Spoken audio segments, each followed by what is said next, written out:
All right. Good morning and welcome to the Board of County Commissioners Board meeting for April 4th, 2023. Can we have a roll call, please? Commissioner Barnett? Commissioner Baxter?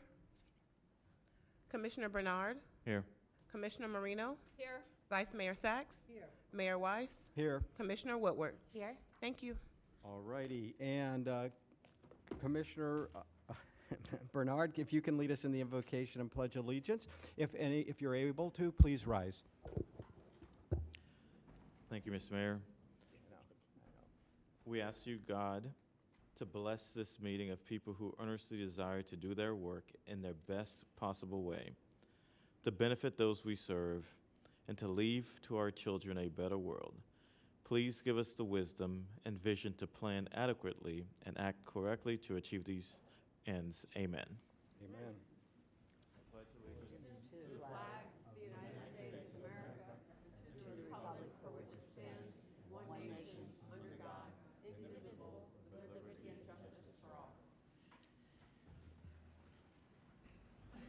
Well, thank you very much. Commissioner Marino, your light is lit. Do you have? Okay. All right. Moving on. Do we have any additions, deletions, or substitutions to our agenda this morning? Yes, Mayor, Vice Mayor, members of the board. On page 40, 4G has been deleted. Item also on the same page, we've added 4G, which is an add-on certificate of recognition honoring Grantley Colhurst as Poll Worker of the Year. And also on page 40, we are deleting item 4I. It is also being changed from District 5 to District 4, and Commissioner Woodward will be bringing it up under her comments for approval for an off-site proclamation. And that concludes our add and delete. Okay, thank you very much. With that, do we have a motion to adopt the agenda as amended?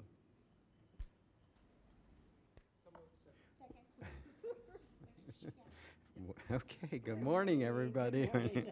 Okay, we have a motion by Commissioner Marino, a second by Commissioner Woodward. All in favor, all opposed, that motion carries 7-0. Thank you very much. Moving on to the consent agenda, would any commissioner like to remove any items from today's consent agenda? No. Not seeing any? Okay, with that, would somebody like to make a motion? So moved. We have a motion by Commissioner Marino, a second by the Vice Mayor. All in favor, all opposed, the consent agenda is approved unanimously. Okay, moving on to special presentations. Just reminding folks, first off, it's delightful to have everybody here with us today, and it's an honor to recognize all the wonderful things that are happening in the county.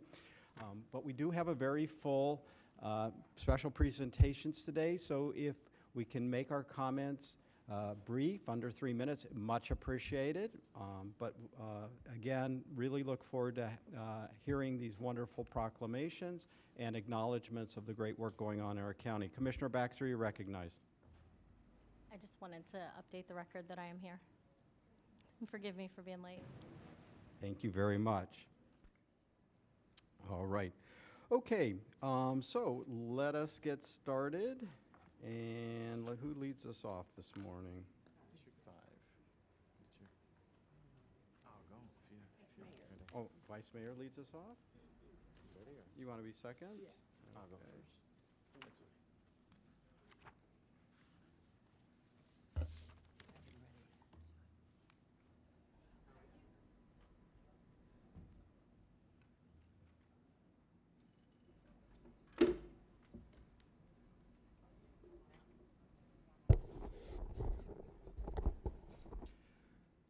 Would Linda Rigger please come forward?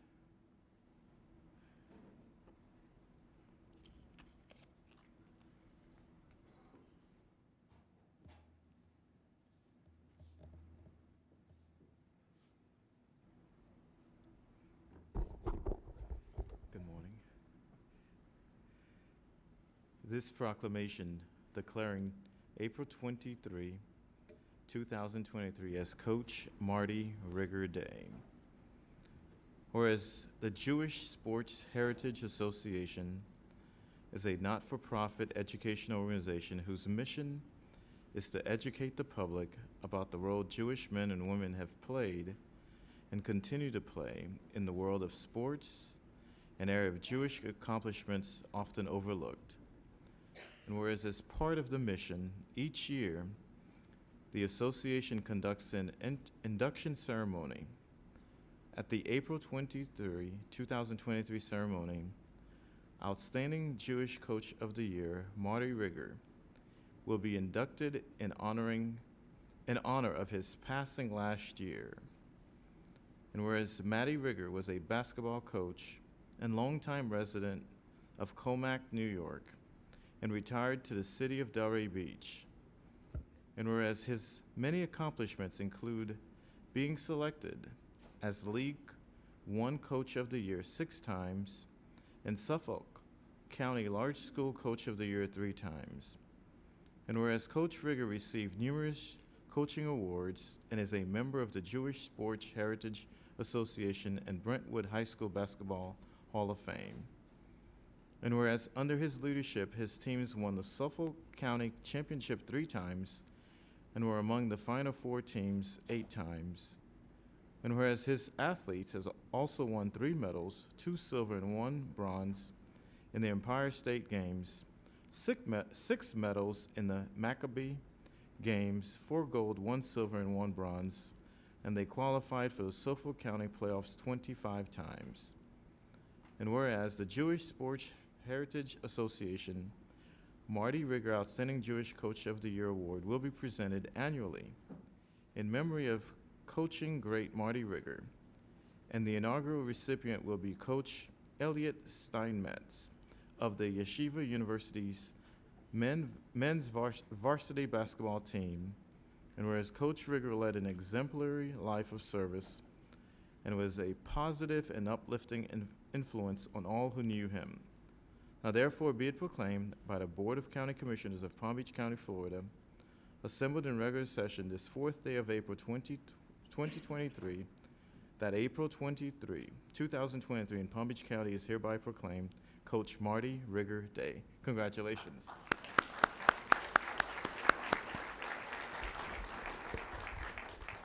And Linda will accept this award on his behalf. Well, on behalf of my family, I'm a little nervous. I want to accept this award and thank Palm Beach County for it. What you read is true, but he was also a great mentor and friend to everybody who knew him, his fellow coaches, his teams, his students, and he was just a special person, and I want to thank you.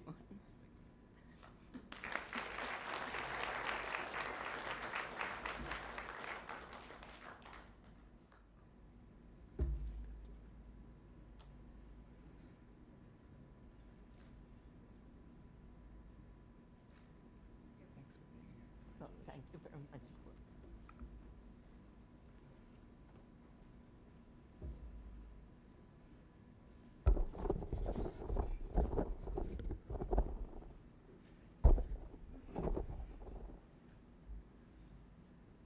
Would team members of the Environmental Resources Management team please come forward?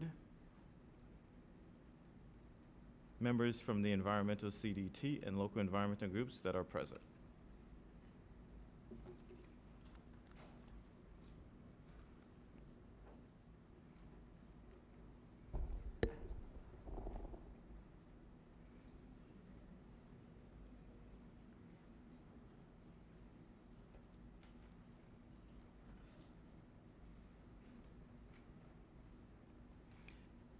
This proclamation declaring April 22nd, 2023 as Earth Day.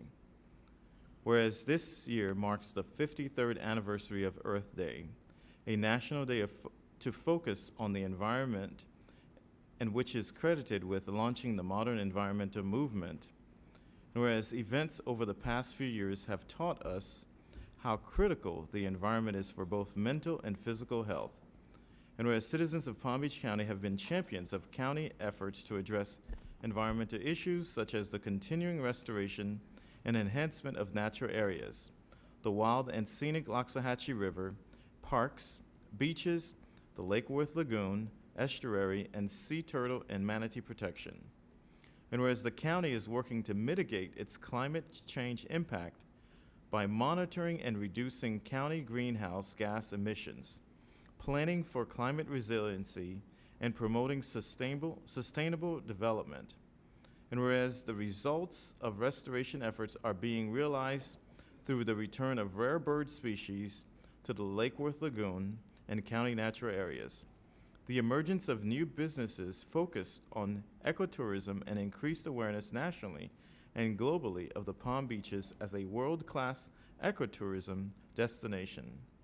And whereas the county's strategic planning and performance management environmental protection cross-department team made up of 13 departments include one of 6 strategic priorities for the county that promotes programs and activities that protect, preserve, and enhance natural resources while providing sustainable living and developing a climate of resilience. And whereas all people, regardless of race, gender, income, or geography, have a right to a healthy, sustainable environment with economic growth and opportunity. And whereas all citizens, businesses, and institutions are encouraged to use this day as a reminder to combat climate change and environmental degradation, support green economy initiatives, and encourage others to undertake similar actions. Now therefore be it proclaimed by the Board of County Commissioners of Palm Beach County, Florida, assembled in regular session this 4th day of April 2023, that April 22nd, 2023, in Palm Beach County is hereby proclaimed Earth Day. Congratulations. Thank you so much. Good morning. The people standing before you exemplify the extraordinary collaboration that occurs within the county departments as well as throughout the community to help support the natural resources of our beautiful county. On behalf of all of us, a most heartfelt thank you to Commissioner Bernard for sponsoring the proclamation, to our mayor and to the rest of the Board of County Commissioners, our County Administrator, Virginia Baker, as well as her Assistant County Administrators for all working together to support these efforts. The novelist Wendell Berry famously said, the earth is what we all have in common. As we coexist in our beautiful county, it is essential to remember that we are all connected by water, by land, by air, by our communities. Taking care of our natural resources for ours and for future generations is a God-given responsibility that we cannot take lightly. Although I consider every day Earth Day in Palm Beach County, especially at our Department of Environmental Resources Management, the Office of Resiliency, and our Water Resources Office with the work that we do, we are so thankful to have this proclamation that takes a moment to focus on the importance of taking care of our earth for the entire community. Thank you so much, and a special shout out for Amanda Waite from the Ngari Foundation, who is an important partner in our community. Thank you.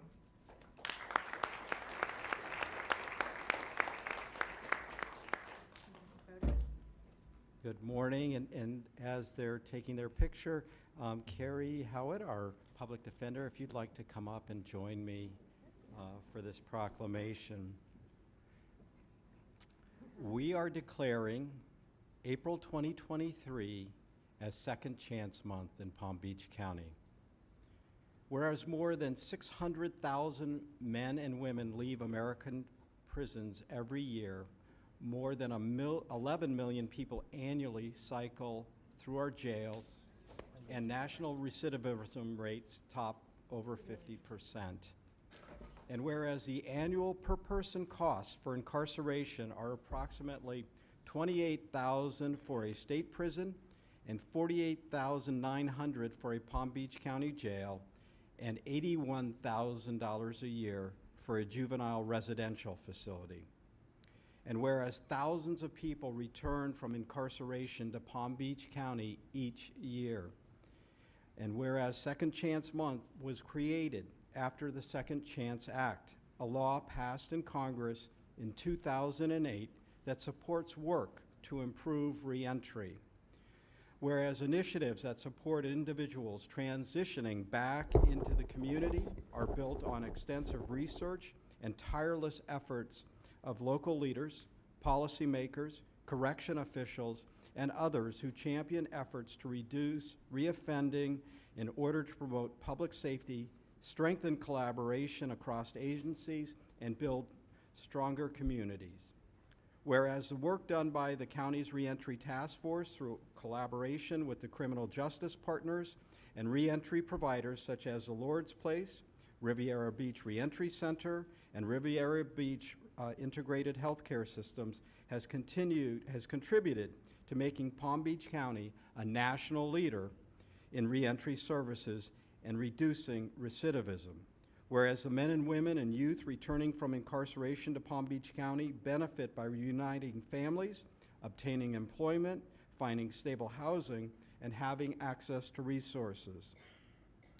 The demand for reentry services remains high, and the investments we make in each returning resident will continue to contribute to enhancing public safety in Palm Beach County. Now therefore be it proclaimed by the Board of County Commissioners of Palm Beach County, Florida, assembled in regular session on this 4th day of April 2023, that April 2023 in Palm Beach County is hereby proclaimed Second Chance Month. And I just want to take a moment of personal privilege to thank you for being here today, Carrie, Public Defender Howitt, for the work that you in your office ensure, along with our State Attorney Dave Ehrenberg, to see that justice prevails in Palm Beach County, but that we work together to make a better community for us all. And I know you're a leader in this movement for our county. So thank you very much for being with us today.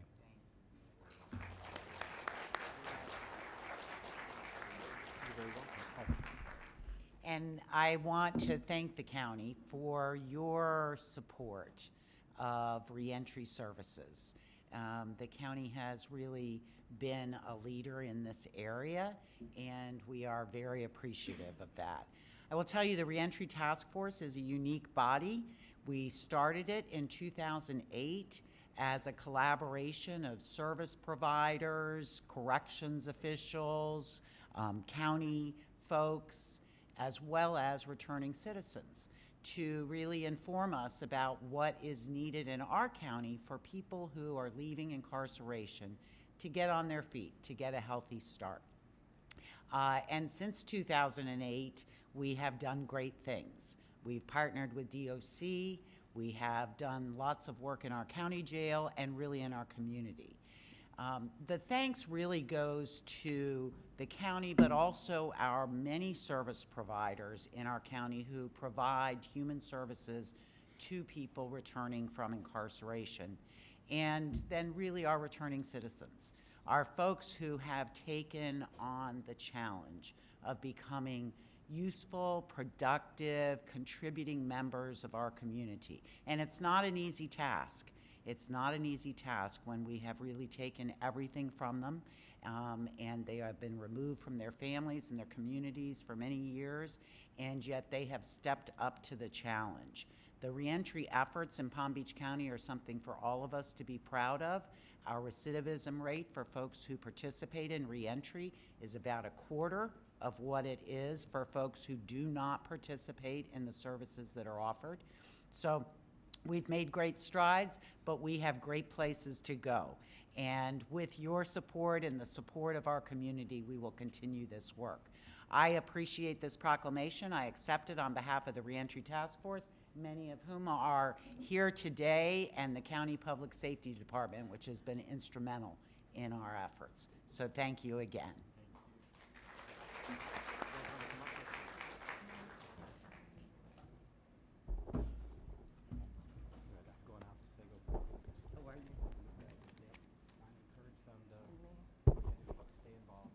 Would Jonathan Brown, Sherry Howard, Carlos Serrano, Dort Miller, I'll bring in the County Administrator, Virginia Baker, James Green, and Taruna Malhotra, please come forward. Good morning, how are you?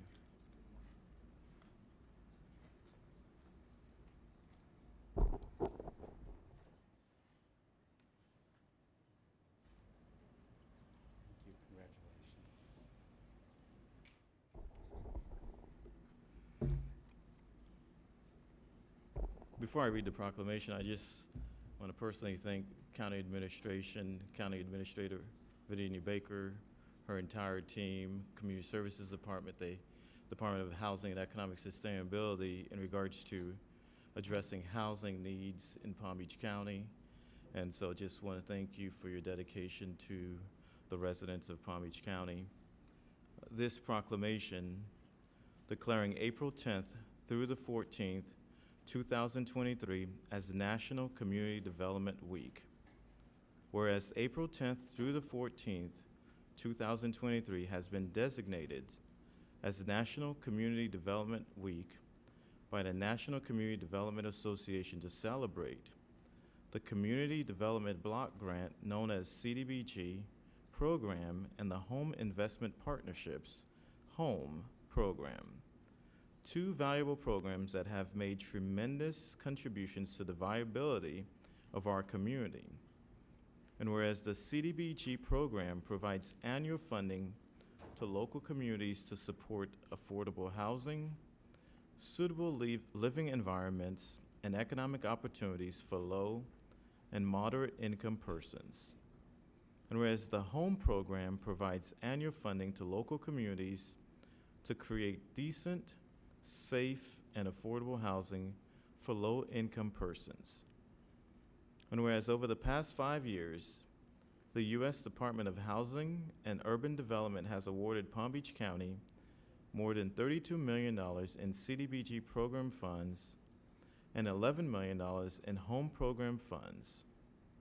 And whereas the CDBG program funds assisted with social services for 13,152 persons, including individuals experiencing homelessness, persons with physical and developmental disabilities, survivors of domestic violence, abused and neglected children, and youth aging out of foster care.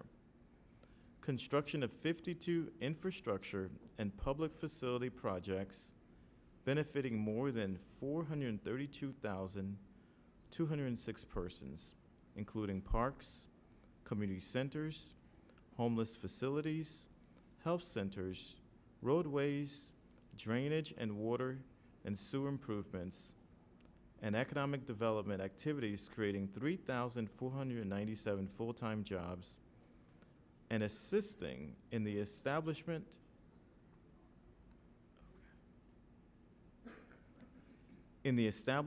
or expansion of 19,838 businesses through technical assistance, sourcing of financing, business incubation, and support services. And whereas the HOME program funds assisted 52 low to moderate income homebuyers purchase their first home, expanded our affordable housing stock with new construction of 59 homes, and rehoused 182 homeless individuals and families. And whereas our community opposes any attempts to eliminate the CDBG and HOME programs and urges Congress to recognize the outstanding work being done locally and nationally.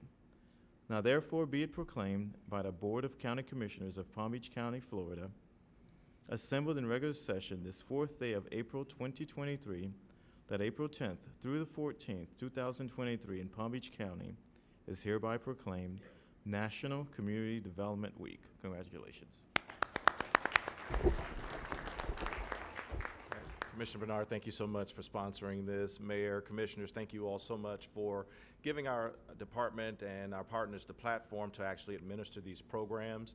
As you've seen from the proclamation, it's not just us. It's us working with our community partners, municipalities, our public service agencies, individuals that are looking to buy, individuals who need their homes preserved.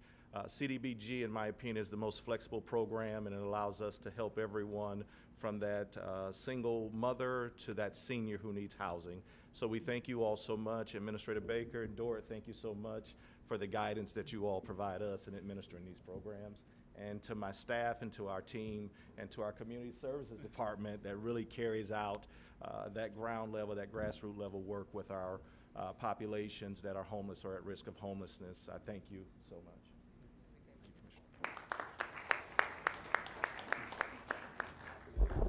Good morning. I just want to echo those sentiments. We have the opportunity to interface with individuals who are struggling each and every day. And the difference that these funds and these programs make on the lives of our families is, is something that I carry with me and that you all should be very proud of. It makes a tremendous difference in our community and with our families. And so I appreciate the partnership with the Department of Housing and Economic Development under the leadership of Jonathan, and the support that we get from the board and county administration has been great, and we appreciate everything that you guys continue to do as well. Thank you.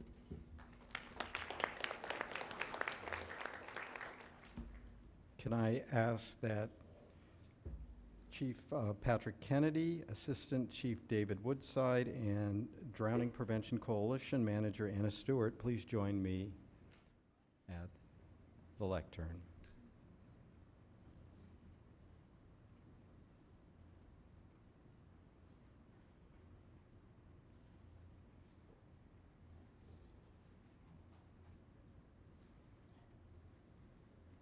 Appreciate your support and your push as we do these programs.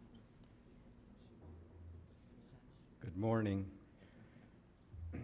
We are declaring that April 2023 in Palm Beach County as Drowning Prevention Awareness Month. Whereas regardless of race, age, gender, socioeconomic background, drowning and near drowning incidents can occur. Whereas accidental drowning is one of the leading causes of death of children under 5 years of age in South Florida.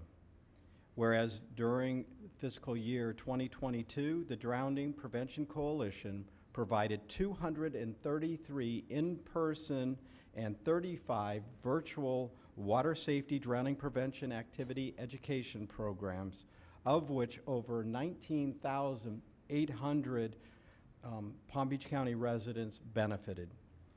Whereas in the event of a lapse in supervision, other safety features that limit or delay unintended access to water are critical components in drowning prevention. And whereas through communication and community action and organizational partnerships, and promoting the importance of water safety and swimming lessons via education, Palm Beach County can achieve the goal of 0 preventable drownings.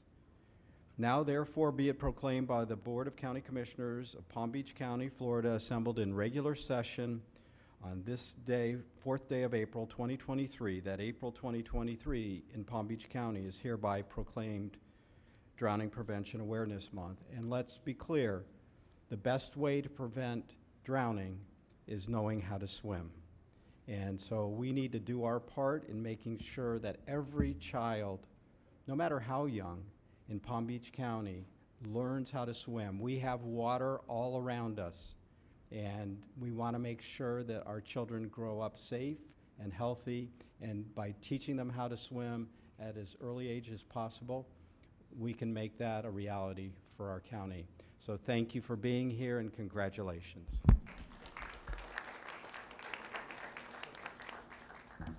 Mayor, Vice Mayor, Commissioners, Administrator Baker, thank you for this. Fire rescue is usually recognized for its reactive response. Anna Stewart and Bambi from Drowning Prevention represent the prevention side very passionately on a small scale with a staff of 2, constantly out there either giving lessons, making sure they have access to lessons, or just talking about the prevention part of drowning. So I want to have Anna say a few words. Thank you. First of all, I would just like to thank the Palm Beach County Board of County Commissioners, Mayor Weiss, for doing this proclamation for us. We also want to thank the Children's Services Council of Palm Beach County, and of course, Palm Beach County Fire Rescue in supporting our life-saving endeavors. Bambi and I continuously and tirelessly try to enhance water safety and drowning prevention throughout Palm Beach County, and we want everybody to be water safe and water smart. If you are interested in a free drowning prevention presentation, we are available at all times. Just give us a call. Okay, thank you.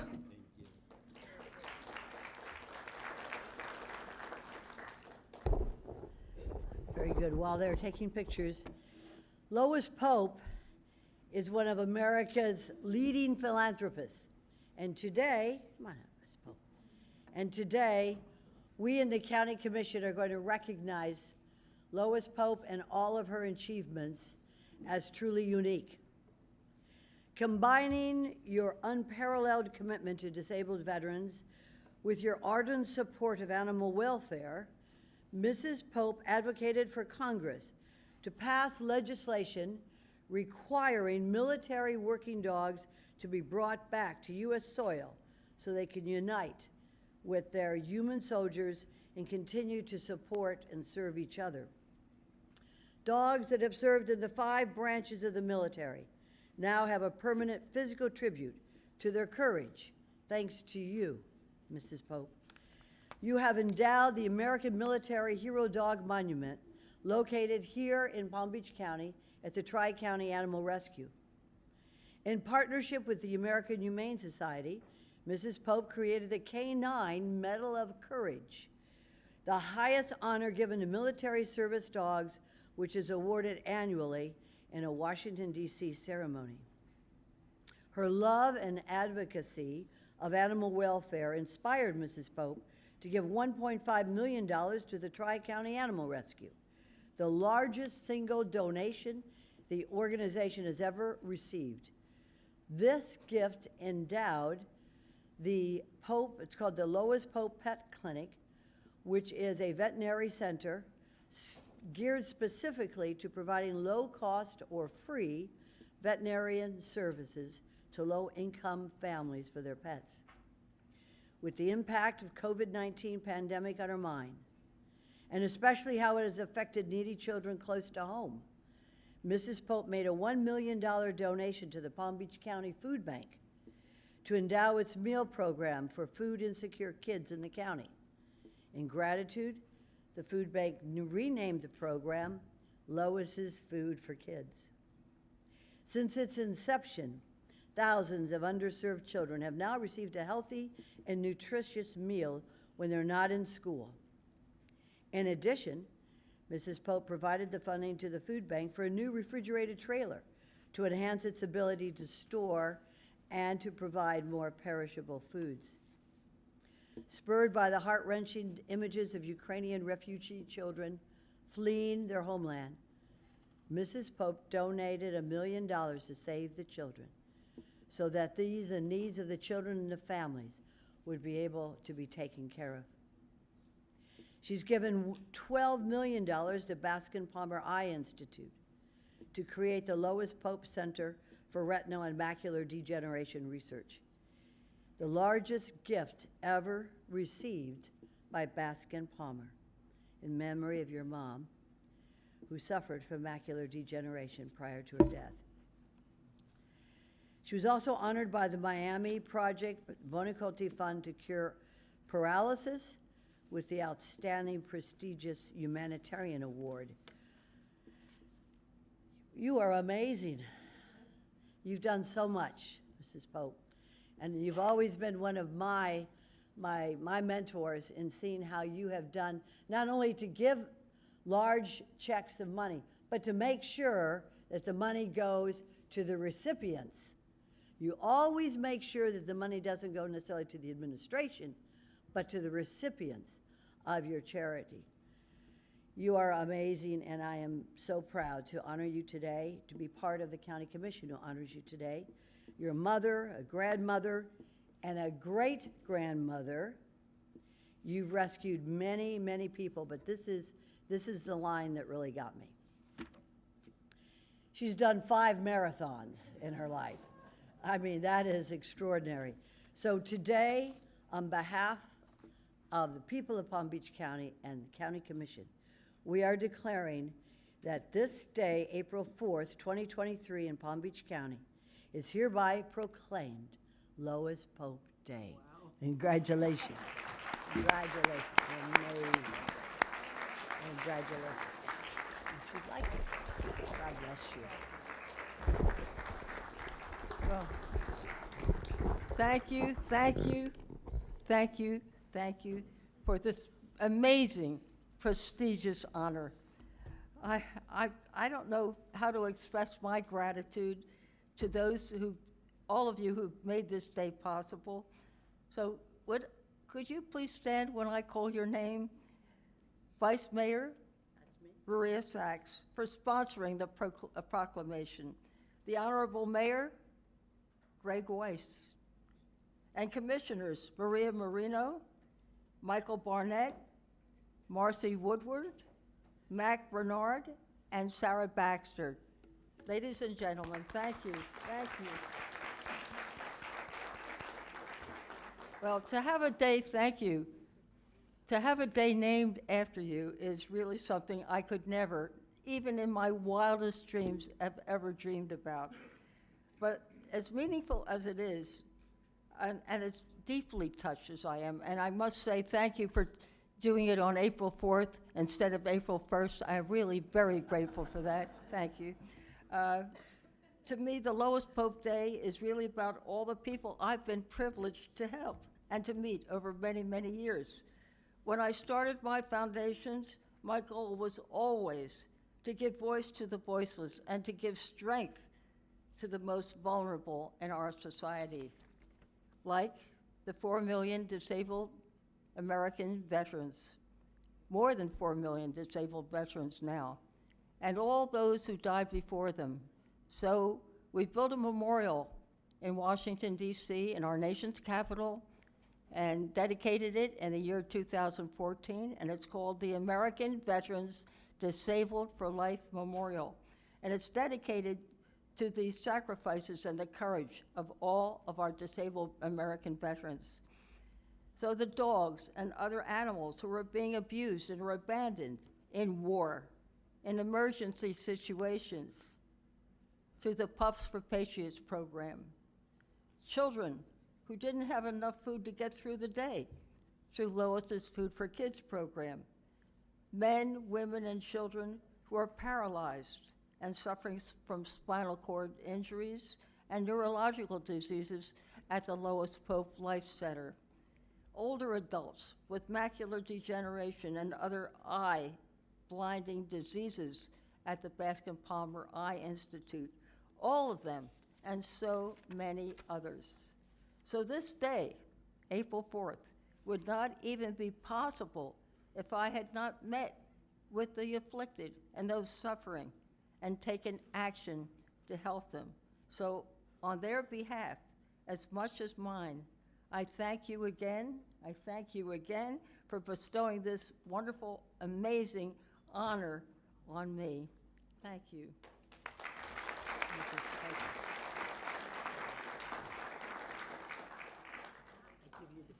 All right.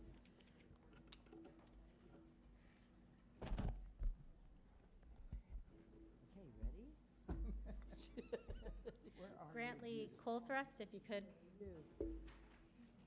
please come up.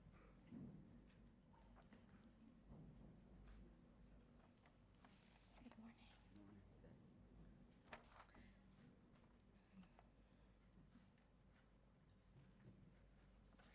It is my honor to present this certificate of recognition for your dedication, commitment, reliability, and leadership while maintaining the integrity of the election process. Grantley Colthrust has excelled in a number of positions, including inspector, assistant site supervisor during early voting, super clerk on election day for the Adopt a Precinct program, and assistant to the vote by mail department in supervised voting at assisted living communities. He has always been willing to work whenever and wherever he has been needed, only been assigned to the same day election precinct twice, and never worked in his home precinct. His dependability and flexibility have been greatly appreciated. So presented on this 4th day of April, 2023, your certificate of recognition. Could you take a picture with me? Of course. I would like to thank the Board of Commission and Palm Beach Supervisor of the Election Office for recognizing me as a dedicated hard worker, and I much appreciate it. Thank you.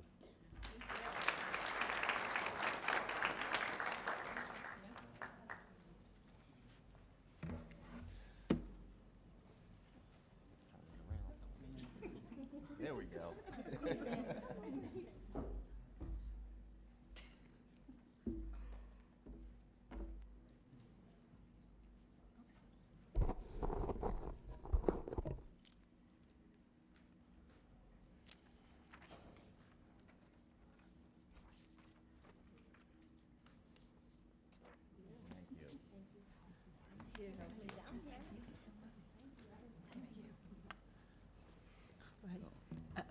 So I wanted to just thank you very much, Commissioners. Commissioner Baxter, thank you for recognizing our Election Worker of the Year. Our poll workers, as you know, it takes us about 5,000 election workers. Theron Todd here is our poll worker manager. He's in charge of all of them. And so it takes a lot to do. The poll workers have done such an amazing job for us. We're going to continue to need them as we move into this next election. As we know, we just finished up municipal elections. And we had, if we're ever going to talk again about how everybody's vote matters, we had District 2 in Boynton Beach had a race that was decided by 4 votes. So of course that went into a recount, and pleased to say that all of our logic and accuracy testing, the recount, and our manual audit following the recount all were 100% match. So we're really, thank you to all of the folks here. And a lot of that really is because of the poll workers and because of the work that they do to protect the vote at the polls. So again, we thank you all very much for recognizing our wonderful poll worker of the year, and we look forward to continuing to work with you to deliver great elections. Thank you.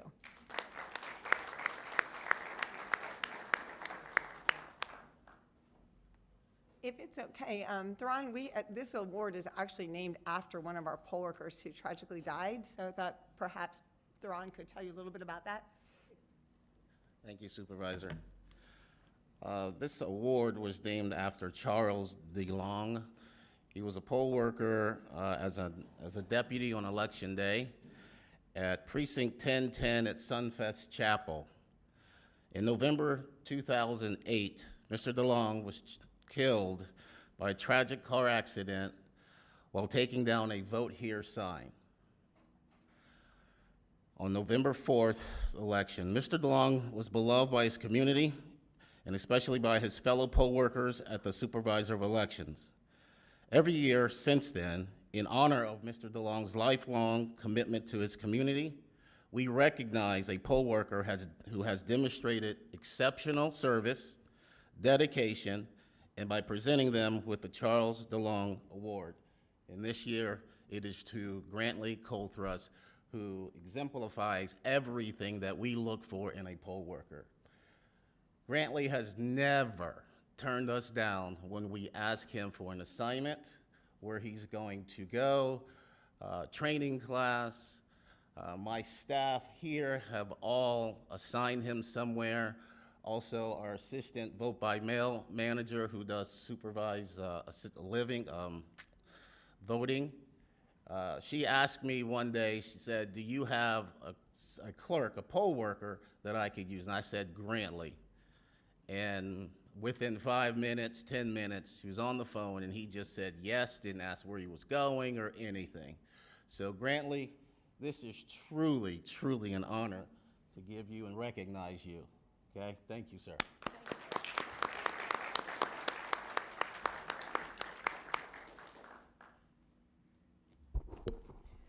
Well, I have to say it's my honor to do this next group of presentations. We are going to be presenting certificates of appreciation to these PBSO officers for their community policing efforts. They become members of the community. They go above and beyond, often volunteering at community events, delivering food, teaching kids, and forging relationships with residents. I know that Edna Runner and Houston Tate are here because many of you are at the Edna W. Runner Tutorial Center handing out food or just teaching safety to our kids. You've been at, as I said, at Edna's. You've welcomed residents at Cabana Colony at Fall Fest. You've been at Jupiter Farms Hoedown Music Festival.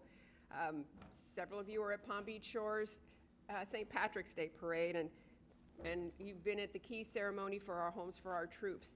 There are I could go on and on. These were just in my district. But I could go on and on saying how much you do for our community, how important it is that you're recognized by us, because what you do makes a community, it makes it a family, and it shows that we can look at our police officers and respect them and work with them. So can I please have Sergeant Hightower, Deputy Cassie, Deputy Ellis, Deputy Ford, Deputy Gomez, Deputy Plesnick, Deputy Robinson, Deputy Russell, and Deputy Woods up here, please. And oh my God, we each get one of these. I'm working on my muscles today.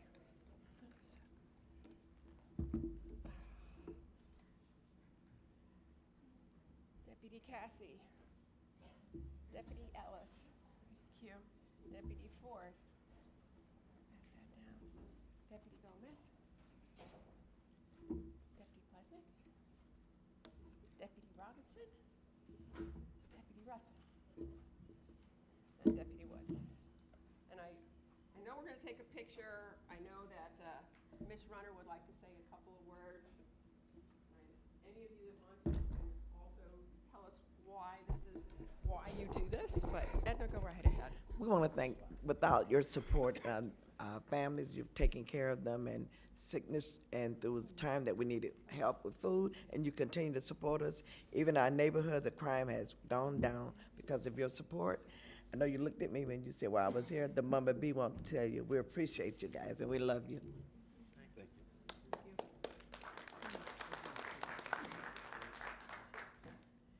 A board picture, okay? Yes, Okay. of course. Houston, do you want to Yes, say anything? yes. I must say something. First of all, this has just been an amazing time for the county to serve our CCRT communities. We started off with County Administrator Baker and Assistant County Administrator Patrick Rudder asking us to see what we could do to serve our communities.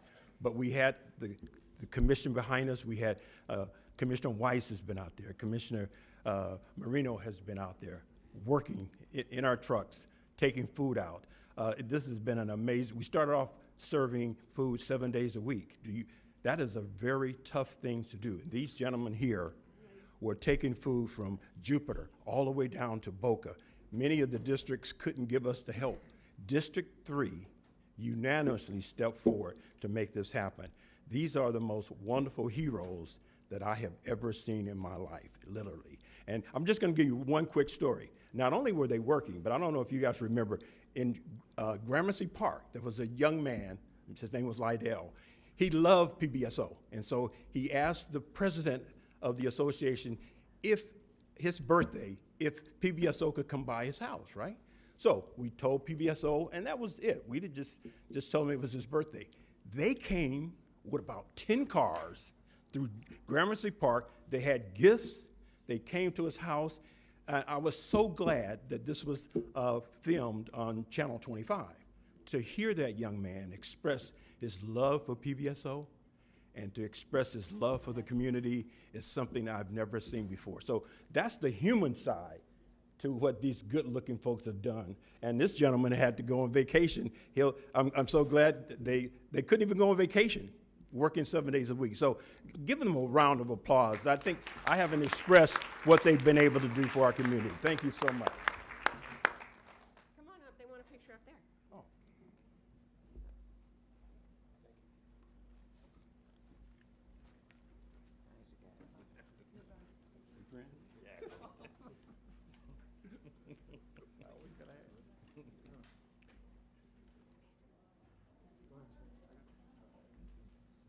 Oh, anytime, you know that. Thank you. My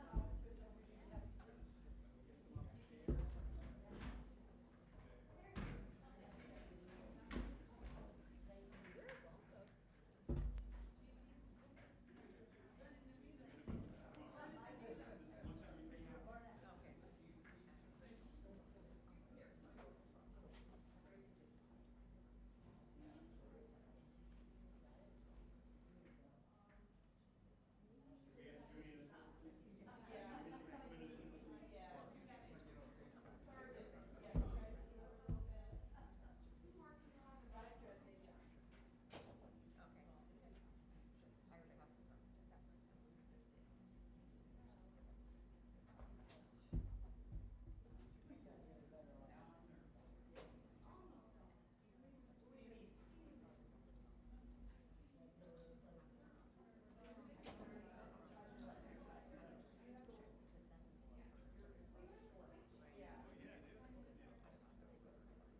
And now I'd like to recognize our clerk and of the Circuit Court and Comptroller, Joe Abruzzo, for a special presentation.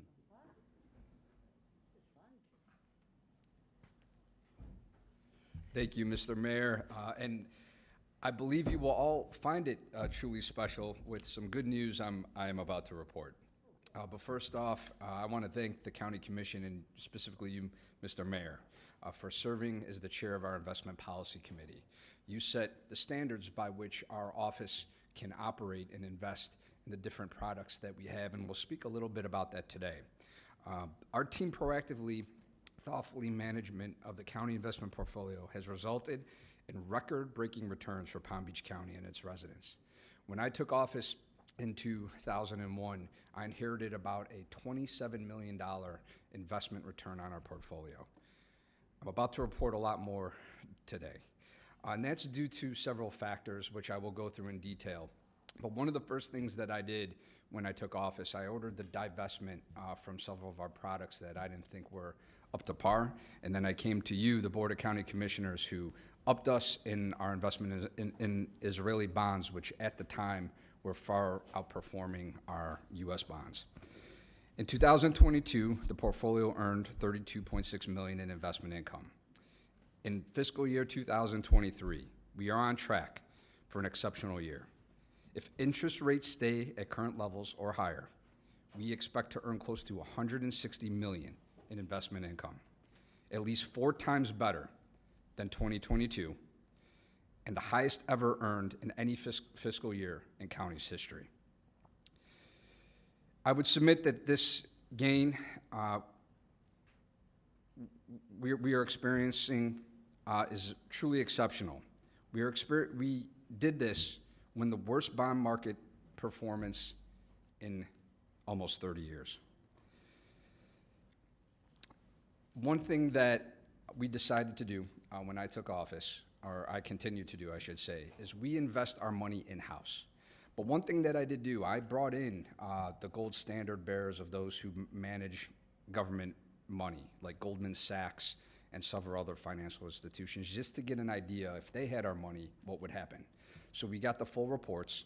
I decided to keep it in-house with our investment team, which I will speak about in a moment. And every 6 months or so, I get reports that if we went down that path and we paid these outrageous fees, and if they had our money, what would happen? And we are far outperforming doing it in-house. And that's really due to our financial side. Radcliffe Brown is here, our Chief of Finance. Felicia Landerman, who acts as our in-house county treasurer. And John Burford, who is our expert financial analysis. And just to let you know, as your comptroller, I also am the treasurer of the county and the chief financial officer. When I took office in 2021, I had real concerns about inflation and how it would affect our portfolio. Market rates started to climb in August 2021, and the treasurer team redeemed lower yield CDs early with little to no penalties. Any cash redemptions or maturities was invested into money market accounts that were tied to the upper bound of the Fed fund rate, meaning we were able to benefit from subsequently rate increases and avoid taking on market risk. When I served as vice chair of finance and tax in the Senate, and I was actually ranking member on Ways and Means, I sat through about 10 years of financial analysis reporting by our financial experts at the state, and was on record all the way back in 2016, extremely concerned about inflation and our debt, which I will get to in a little bit. The overall portfolio duration shortened from 1 year to 0.2 of a year. By the time the Fed raised rates initially in March 2022, the portfolio was positioned to benefit from each rate increase, with 82% of our portfolio tied directly to the Fed fund rate. When I took office, the portfolio was yielding a 0.6% return. Now we are just about at 5%. Our portfolio performance is better than you're seeing elsewhere. In fiscal year 2022, the portfolio total return was 1%. This is in sharp contrast to a 1 to 3 year Treasury bond fund index, which decreased 4% over the same period. The index is a benchmark for short-term fixed income portfolios such as ours. The negative total return of the index was due to bond prices exceeding interest income by a wide margin. We avoid such losses by structuring the portfolio to be almost fully invested in cash and floating rate investments. And looking ahead, almost 90% of the portfolio is currently invested in bank certificates for deposit or money market accounts. With a few recent bank failures, as we're all aware of, there is no need for concern over the safety of these deposits. All deposits are safe and secure, invested in banks that are part of the State of Florida Qualified Public Depository Program. As such, all deposits are collateralized by government securities as required by statute. Also, what the state did, which was really great and different than many other states, when we public deposit our money, the state, by law, makes sure that all the banks that take government money are shared in a pool, so that if one bank fails, the other banks have to step in and provide for our loss, which is really important. Currently, the evidence from the Federal Reserve commentary indicates that they intend to continue to rate the rate increases until inflation falls to 2%. Currently, it's at 4.7%. The fiscal market expects rates to peak in May, then gradually decline, if that truly happens.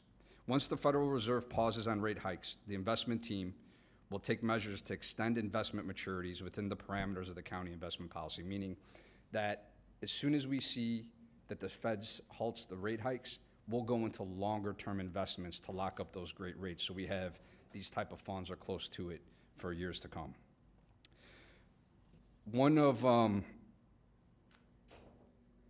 I did want to speak a little bit about where we're at nationally and our debt. I think it's important. We just heard some obviously great news for Palm Beach County, but as we sit today, we have about a 31.6, closing in on $31.7 trillion national debt, which is by far the largest in our nation's history.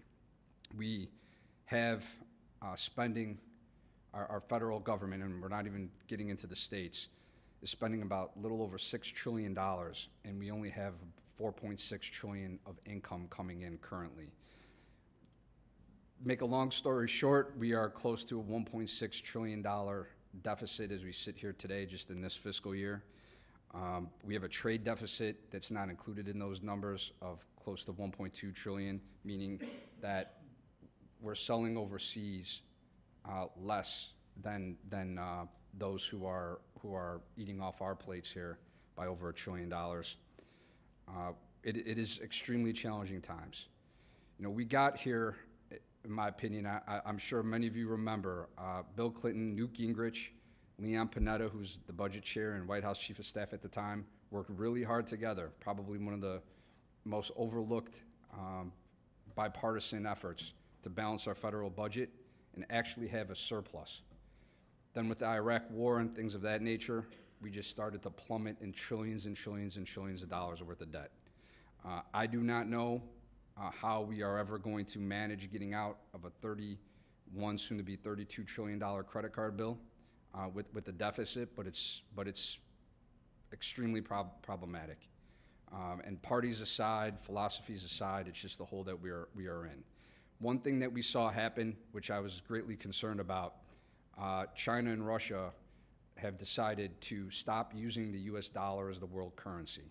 What that means, right now, the world has always operated with the dollar being, or when I say always, in our lifetimes, always operated as the dollar being the world reserve currency, which is why we're able to keep raising the debt limits and get these low interest rates for all this debt that we have.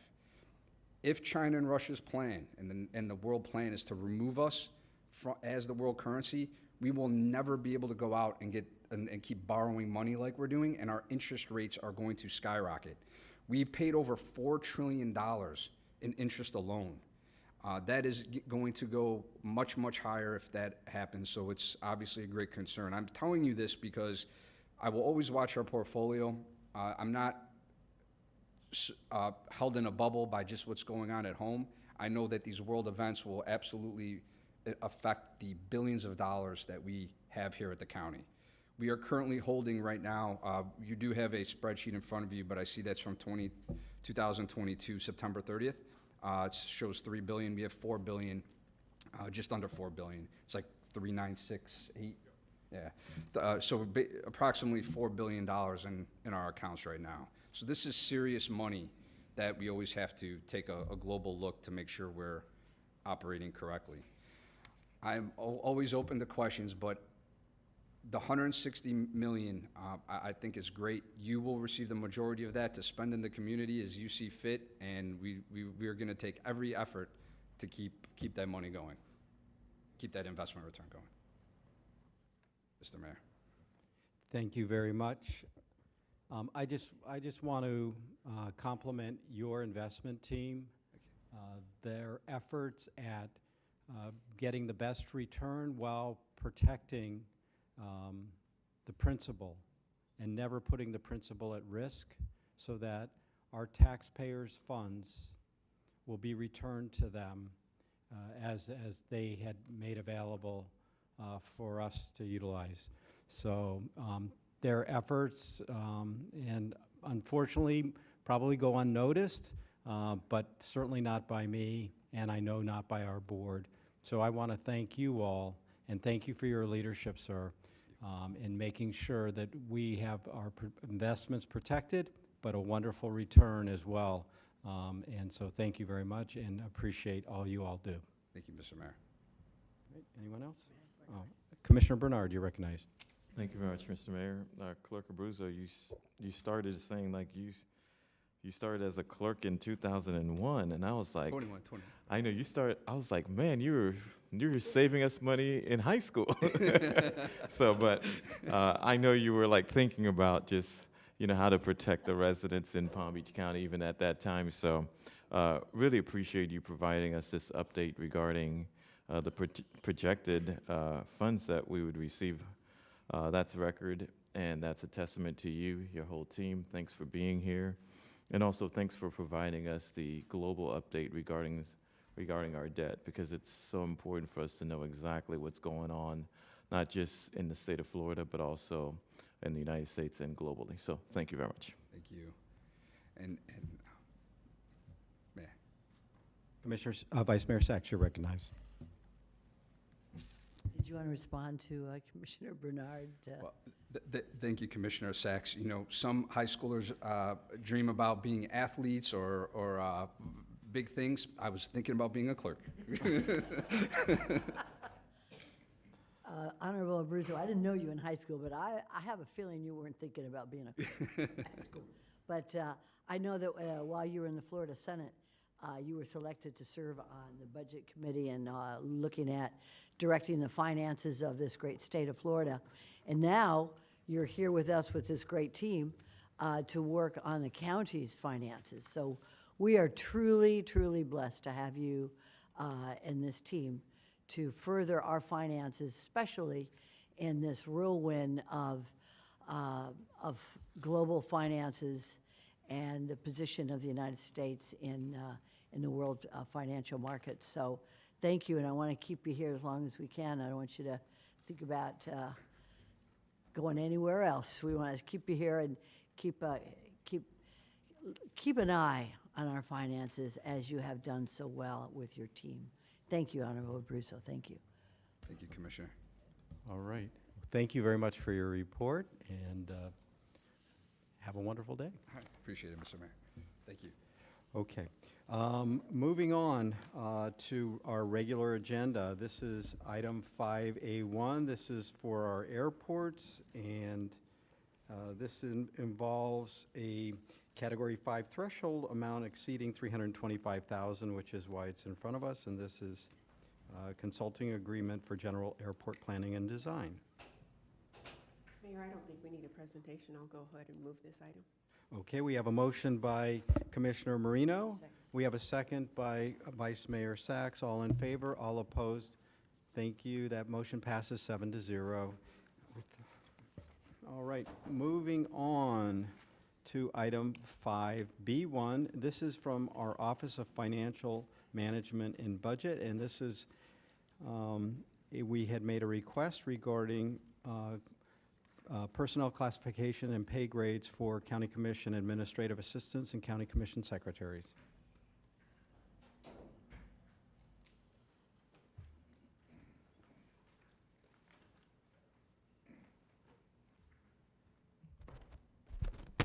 Good morning, Mayor, Vice Mayor, Board, County Administrator Baker. I'm Reginald Duran, Assistant County Administrator. I'm joined at the table by Wayne Condry, Director of Human Resources, and David Oddie from the County Attorney's Office. Back on January 31st, 2023, the Board of County Commissioners asked the administration to bring back to the board specific options related to personnel classifications and pay grades for County Commission administrative assistants and County Commission secretaries. We're presenting these options as requested, seeking further direction from the board. The last time there was any modifications done to this resolution was back in 2017, which essentially the highlight of it was adding an additional promotion to the process that would be during the start of the fourth year, rather the start of the fifth year, for individuals in the ranks of secretary or administrative assistant. Our current pay policy by the county gives an individual who receives one pay grade advancement a 3% increase, or two pay grade advancements, 6% increase. If the promotion is 3 pay grades, they get 10% increase. Moving on to 2017 resolution, the purpose of this slide is just to demonstrate how the ascension occurs in terms of individuals moving through the process with the presumption that they continue to work throughout an 8-year period. That is option number 1, which is the environment that we currently operate in. If we go with that, there will be no changes and no changes to the current pay grades. Option 2 would allow the commissioner to give an individual 10% increase based potentially on some qualifiers, if the board should choose to have qualifiers, to give them a 10% increase at the time of hire. And there we just gave some examples as we were asked, recognizing the fact that many commissioners will have perhaps unique additions they need for their district, which may not be outlined here. So there is some concern that we can't cover all the possibilities that might be important to the commissioner to help them justify the additional 10% increase at time of hire. So this is what option 2 looks like. Again, upon hiring, they receive a 10% increase. They matriculate through the process as we currently do in terms of receiving pay increases as their position changes, as well as receiving across-the-board increases. For this scenario, we use 3%. We recognize that that is not what it will always be in terms of across-the-board raises, but that's just what we use for example purposes. And finally, we have option 3. Option 3 is basically a flat budget. For these demonstrating purposes, we use a figure of $250,000. Currently, that is the highest funded district in terms of personnel. It will allow individuals, if the board should desire, to have 3 full-time equivalents, which actually could be more than 3 actual employees. That would be your desire. It would have no starting, we are recommending a starting pay grade minimum of $56,000. That's the base rate of pay grade 32. The starting rate would be dependent upon qualifications as determined by the district commissioner. There would be no additional promotions. Annual compensation will be determined by district commissioner. It is our belief that the across the board should be given to these individuals, or at least those dollars added to the pot for the commissioner to make the determination of how that would be distributed. So finally, again for review, option 1, maintain where we are today, status quo. Option 2, one-time increase at the time of hire.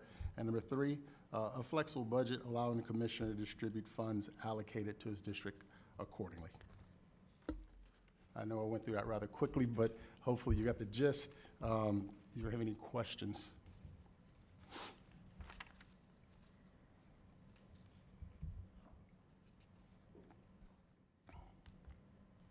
Commissioner Bernard, you're recognized. Thank you, Mr. Mayor. Ms. Baker, just going into slide, I guess it's slide 4. And Wayne, just to I just want to make sure I understand. On the County Commission Administrative Assistants and the Secretary, do you think what we're starting right now is a fair amount for our current staff on the 12th floor? It's competitive. It's competitive compensation currently, sir. Okay, so you believe it's competitive? Yes, sir. Okay, I just want to make sure. Thank you. Commissioner Baxter, recognized. Thank you, Mayor. So yesterday, it was brought to our attention, and to mine and I guess the fellow commissioners' attention, that there was some concerns if we were to choose option 3, because it is based off of how Broward pays their commission staff. Is that correct? I'm not aware of the concerns that were expressed specifically. And so the concern is that we at the county here have been, our staff are considered appointees and not employees. Is that an accurate statement? They're your employees. If the attorney could answer, I'd. So, Commissioner, just so I'm understanding, you're talking from a legal perspective, how Legal. they're analyzed. Mhm. So the question came up because the issue of pay equity has always been an issue among commission staff. So the concerns about option 3 were specifically related to whether or not, if that was adopted, if there were any concerns from a legal standpoint. And one of the things that we thought was necessary to advise the board of is that the federal regulations make it clear that elected representatives and their personal staff don't have civil rights available to them. In other words, they can't file claims for civil rights because they're not considered employees under the circumstances of which are regular employees who go through the HR process and are hired through a competitive process are employees. Now, one of the concerns is that while the courts have just unilaterally or universally made a determination that elected officials don't have civil rights, it's not so straightforward in terms of the people who are appointed by the elected officials. And when the issue of civil rights come up, the courts generally do an analysis as to whether or not the employees, though appointed, not coming through the HR process for their appointment, but during the tenure of their employment, are treated like employees. And if the court deems that, after doing a total analysis of the circumstances, deem that they are, in fact, operating like employees in all relevant respects, then they can avail themselves of civil rights. Is it us as commissioners that are treating them as employees because the policy doesn't say they're employees?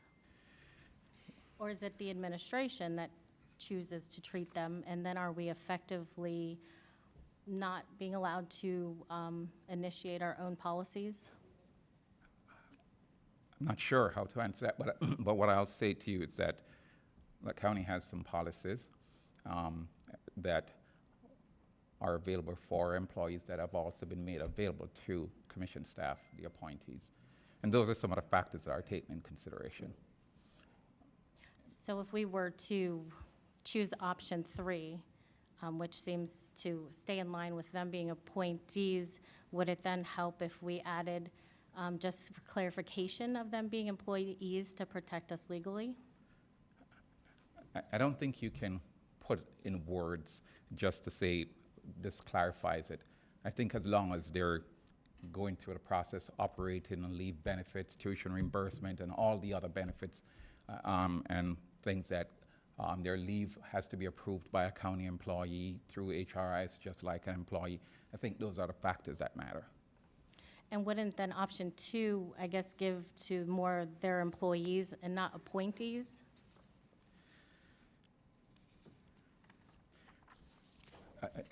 Can you be more specific? So in option 2, it's saying based on past experience, based on merits, based on all that, and that's how employees are hired generally at a company, that would lead to them being more of an employee status, where if we're trying to give us more protection, option 3 is how Broward is doing it and has done it effectively, recognizing their job is only contingent upon us, the elected officials, being here, and not guaranteed after which.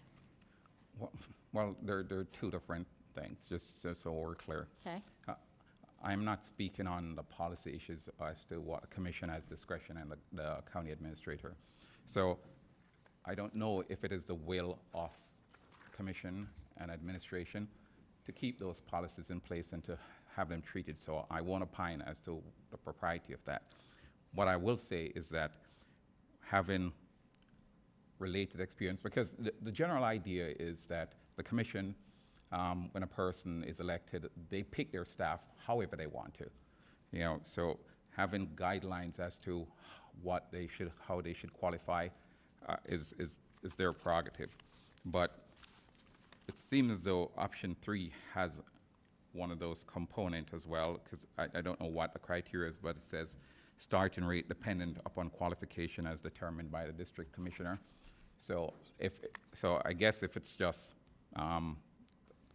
not based on any specifics that looks like an employee, in that regard, it's less likely to look like an employee. Okay. Well, thank you. And I would like to make a motion to accept option 3. No, we need to see if we get a second. I can withdraw my motion and wait for questions. You made a motion, we need to see if we get a second. I was withdrawing. Oh, you're going to withdraw your motion? Yes. Okay. Commissioner Woodward, you recognize? Yes, I had a question, and it's probably more for my fellow board members. I had spoken my agenda review asking about the possibility of having 3 administrative assistants instead of 2 administrative assistants and a secretary position. Mostly because I know how in my office, there are 3 very equal but different positions, and having the hierarchy of 2 that are assistants and 1 that's a secretary, when really all 3 are very much a part of the team, pulling their own weight and cover for each other and learn each other's jobs. So if someone's on vacation or out sick, you know, it's very much a team. So that was the question, and I believe I asked if you could give us the numbers, if you were able to get that, if we eliminated the secretary position and just made it 3 assistants that would, at the hiring level when you're bringing them in, so that way we don't have that 3rd lower tier. Because I know in my own office, there's not really like a lower tier. There's experience level, of course, but everyone's equally important in my office. So did you get those numbers? Yes, ma'am. HR did provide those numbers. In the first year, the cost of the county had been additional approximately $40,000 to elevate the secretarial position to legislative aides for you. I'm sorry. I'm sorry. Like that would be the increase for the entire board, was the 40,000? Yes, ma'am. Okay. Let me ask to clarify that. 40,000 for, when you said 40,000 for the entire board? Across all districts, yes. It would be. Not cumulatively. So No, I'm not understanding what you're saying. I'm saying the entire cost to the Board of County Commissioners is going to be $40,000. It varies by Per year. district. Yes, this first year. Thank you. Commissioner Bernard, you're recognized. Thank you, Mr. Mayor. You know, I was looking at this issue from the perspective of you know, giving a one-time hire 10%. But you know, with what Commissioner Woodward just brought up, you know, if the board wants to take a look at that sometimes in the future, you know, that's something that I'm okay with. But you know, I would probably prefer that we don't do anything right now. And if this board wants to take a look at eliminating that district secretary position and to entertain that in the future, that's something that, I'd be okay with looking at, but I don't believe option 3 is the best position for us. Option 2, I think that there's some pay equity that I have concerns with regarding our current assistance that we do have right now, because potentially you may bring in somebody that gets this 10% increase and they're getting paid more than the current assistance that you do have. So I would have some concerns regarding that. So for me right now, it's to do nothing. And then if the board wants to address Commissioner Woodward's issue in the future, that's something that I'm okay with. So I guess my motion would be to do nothing and to take a look at, while we're doing our budget negotiations or budget workshop that's coming up, and if the board wants to address that at that time, and if it works with administration, then they can bring that up, and that could be a decision that we make. So that's my motion. All right, just to clarify the motion, your motion is to do nothing with the current pay plan, but to direct staff to bring back during the budget hearings of eliminating the district secretary and replacing it with another administrative assistant. But that's something that the board could decide at that time. The board would decide that. Okay, just clarifying okay, so we have a motion now. We have a second from Commissioner Marino.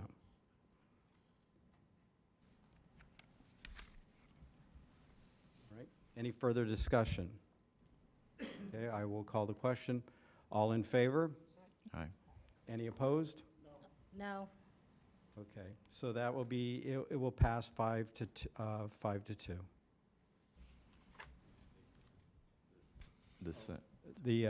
So it would be Commissioner Baxter and Commissioner Burnett are opposed. Commissioner Woodward, Commissioner Marino, Vice Mayor Sachs, Commissioner Bernard, and myself are in favor. Commissioner Sachs, or Vice Mayor Sachs, you're recognized. Thank you. I'd just like to clarify that what we're going to do is we're going to take the two requests from Commissioner Baxter and also from Commissioner, and Commissioner Woodward, and review them at the time that we review the budget, and in terms of also what Commissioner Bernard spoke about, No. which is, That's not what we voted on. okay. No, I know we didn't vote on that, but let me, this is why I'm asking a question, not stating it. Are we going to review at time of budget the needs of the two commissioners' staff at the time that we look at the budget for the county? In other words. No. Okay, thank you to clarify. Let me clarify again if I get this right, and I'm looking to you, Commissioner Bernard. And I thought I restated it, but what we just said is we are doing nothing in regards to our current pay plan. Correct. What we have directed staff to do is during our budgetary process to bring back, if we were to eliminate the secretary, the district secretary position, and replace it with a district administrative assistant, a district aide. So that's what they're going to bring back, that budgetary impact of what that would be, and from there, the board could decide if that was something they want to take up. That's exactly what I was going to ask. Okay. Is that But it's not. it does not include the blanket $250,000 open proposal. Okay, just to clarify. So we're directing staff to look at, in light of our whole budget for the county, how, if we would eliminate a county secretarial position with that pay grade, to upgrade it to a position of a legislative assistant, so that all three of those positions could be equal in pay because they are probably equal in their work, in their services. Did I state that correctly, Mayor? I believe you did. Okay. Thank you. Thank you, Commissioners. Thank you. Okay. That's good. I think we have Commissioner Marino and then Commissioner Baxter. Thank you, and thank you, Commissioner Baxter, for bringing this up. I actually had a similar discussion when I first became a county commissioner because I brought a young lady to work for me who actually took a $20,000 pay cut to work for me. And I do know that it is hard to find people to fill these positions and be competitive because it's hard to find people to work right now, period. I'm not, and obviously from the way the board voted, I wasn't comfortable with a blanket budget of $250,000 because I do have a long-time aide who has put in 30 years, and I think there should be some separation on that. So if we just did a blanket $250,000, you could bring somebody in on day one and give them $100,000, whereas somebody who's worked here for 30 years is at that pay grade now. So that's why I wasn't comfortable with the $250,000. I am comfortable with having 3 aides. My office, actually, we only have 2. I only have 2 at the moment, and for pretty much most of my time here, I've only had 2 aides. And finding someone to work in a secretarial position seems to be very difficult. So I am very much in favor of having 3 aides, and each aide might have a different job description, but that is within our office to figure out what that job description is. So I do appreciate the board having this continued discussion. Commissioner Baxter, thank you for bringing it up, and I look forward to seeing what our financial impact would be, because at the end of the day, this also is a budget item, so thank you. Commissioner Baxter, recognize. I was just going to ask if I had the support of my fellow commissioners, and I do support having 3 aides versus just 2 and a secretary. I agree that is, I think, makes the most sense.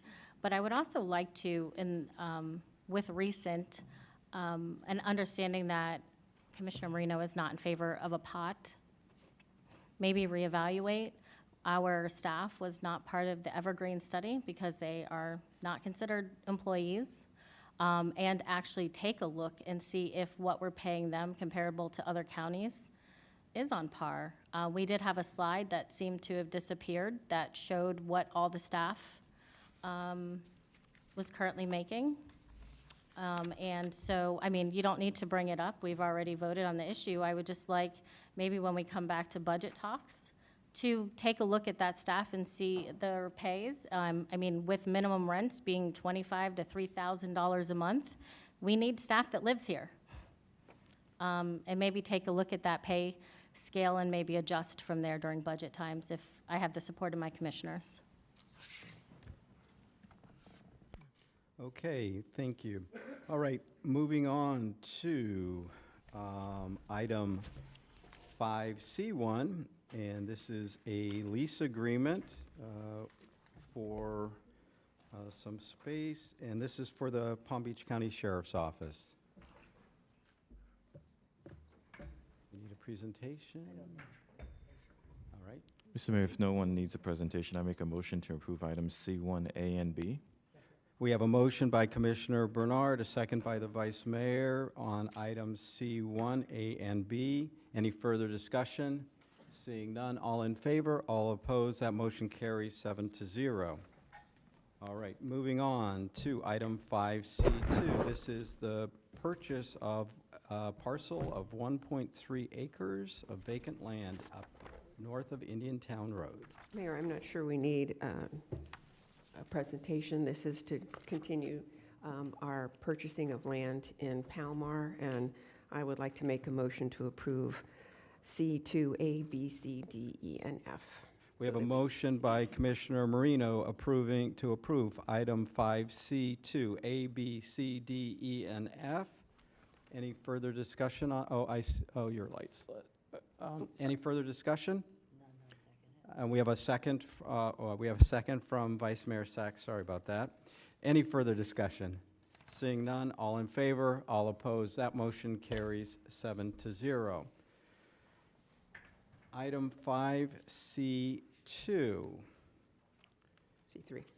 I'm 5C3, sorry. This is consider a waive of a conflict disclosed by Verdicts Construction and its proposal in response to county's request for proposals for construction manager. Just to note for the public, the waiver has to do with Rex Kirby, who is president of Verdicts, is a member of the county's Construction Board of Adjustment and Appeals, and the Infrastructure Surtax Independent Citizen Oversight Committee. They've retained an opinion from the Ethics, County Office of Ethics, found that both boards were purely advisory, and so the board has the option to waive this. I'll make the motion that we Second. So we have a motion by Commissioner Marino, a second by Commissioner Bernard. Does anyone have questions for staff on this matter? Not seeing any. All right, all in favor, and this is on items 5C, 3A, B, and C. Okay, all in favor, all opposed, that motion carries 7-0. And we're going to get a legislative update. If we don't mind, can we take like 5 minutes so I can take a personal break before we start this? Because I know there's a lot of information to go over, and I want to be fully attentive. All right, we'll recess for 5 minutes.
this is item 5D1. We do have one comment card, but this is a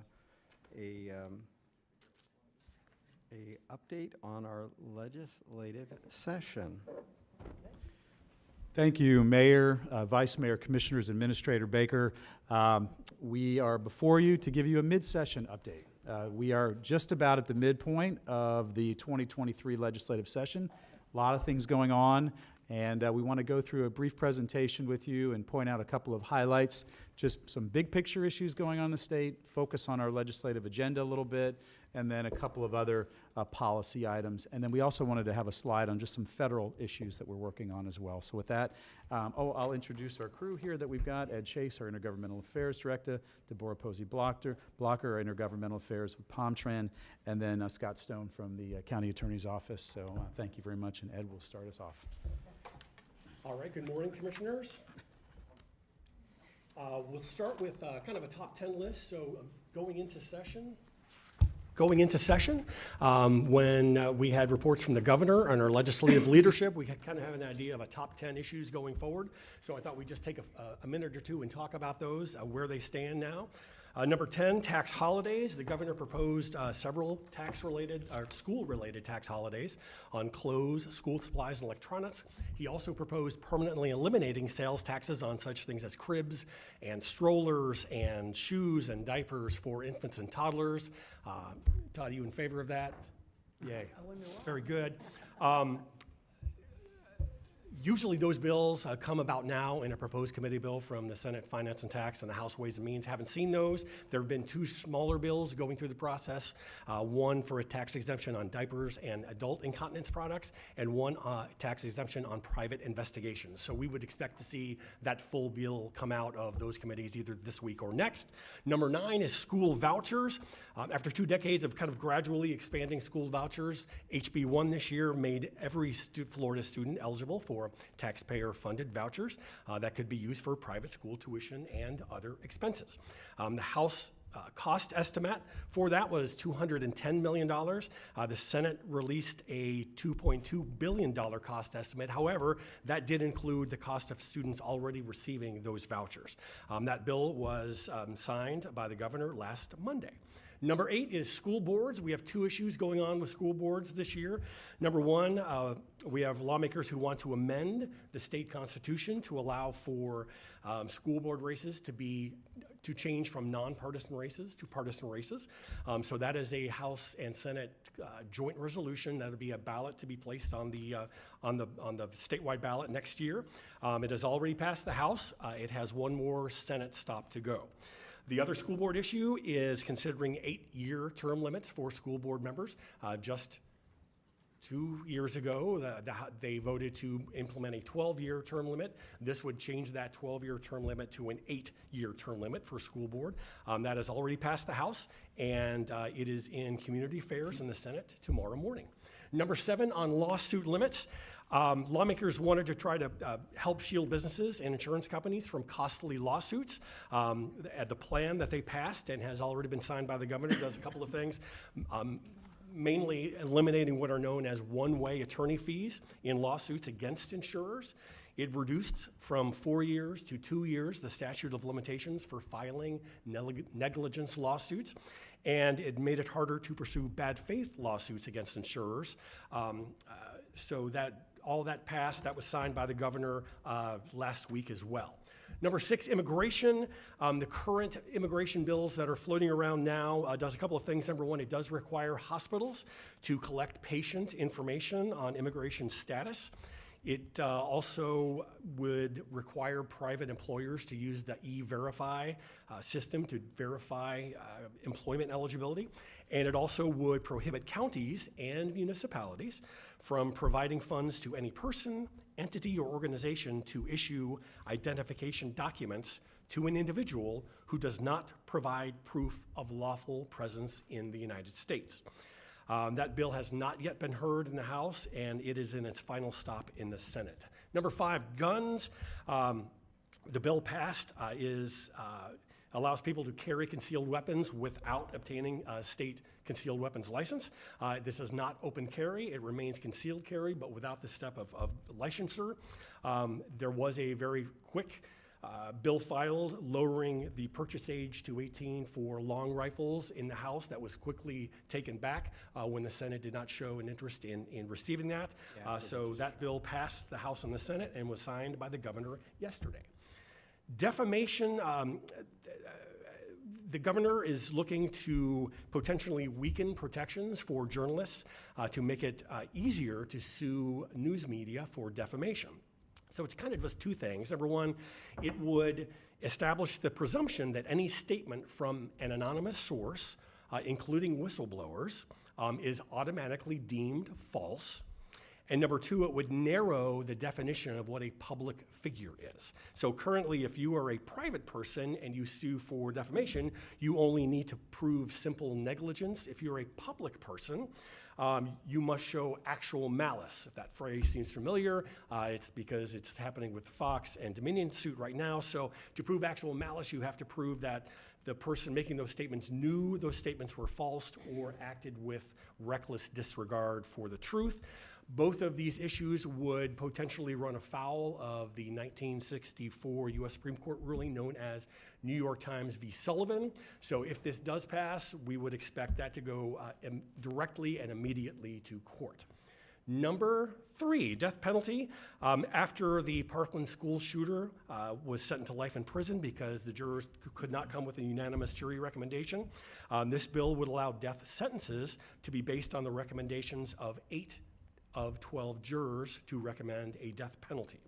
That bill passed the Senate on Friday, and it is currently on second reading in the House, ready to move on.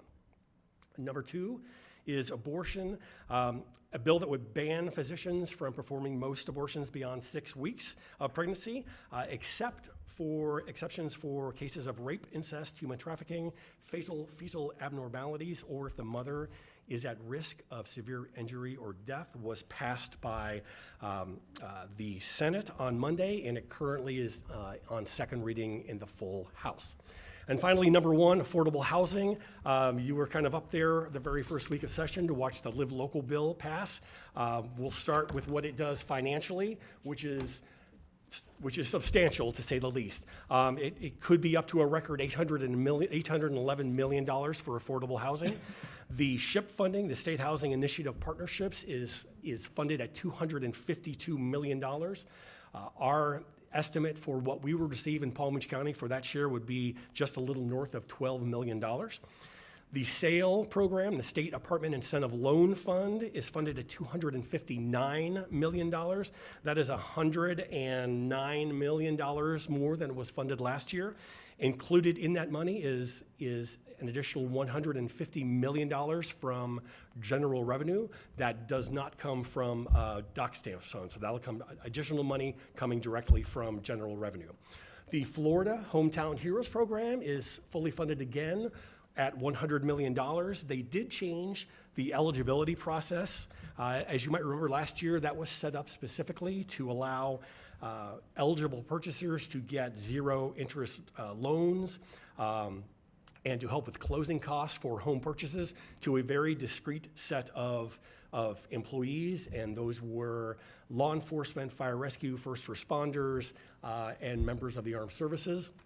The eligibility change in the Hometown Hero this year would basically open it up to any Florida resident who is employed full-time, which is 35 hours a week or more, and is employed by a Florida-based employer.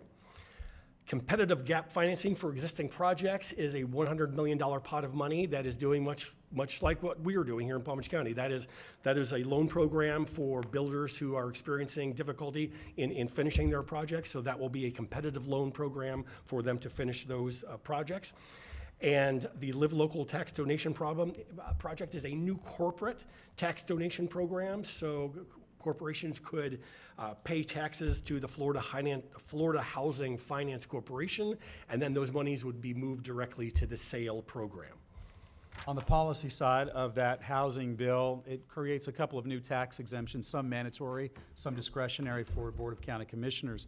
On the mandatory side, but basically what it would do would say if you could set aside 70 of those units and those developments for affordable housing, you would have tax exemptions targeted depending on those unit numbers, and then up to 80% AMI, and then 81 to 120% AMI. That would be automatic with the bill. Discretionary to the board would be if we looked at some of the low and very low income housing, so 50% AMI or less, to provide percentages of tax exemptions on those units, depending on how many existed in that particular building. 100% would be 100%, less than that could be 70%, 75% or below.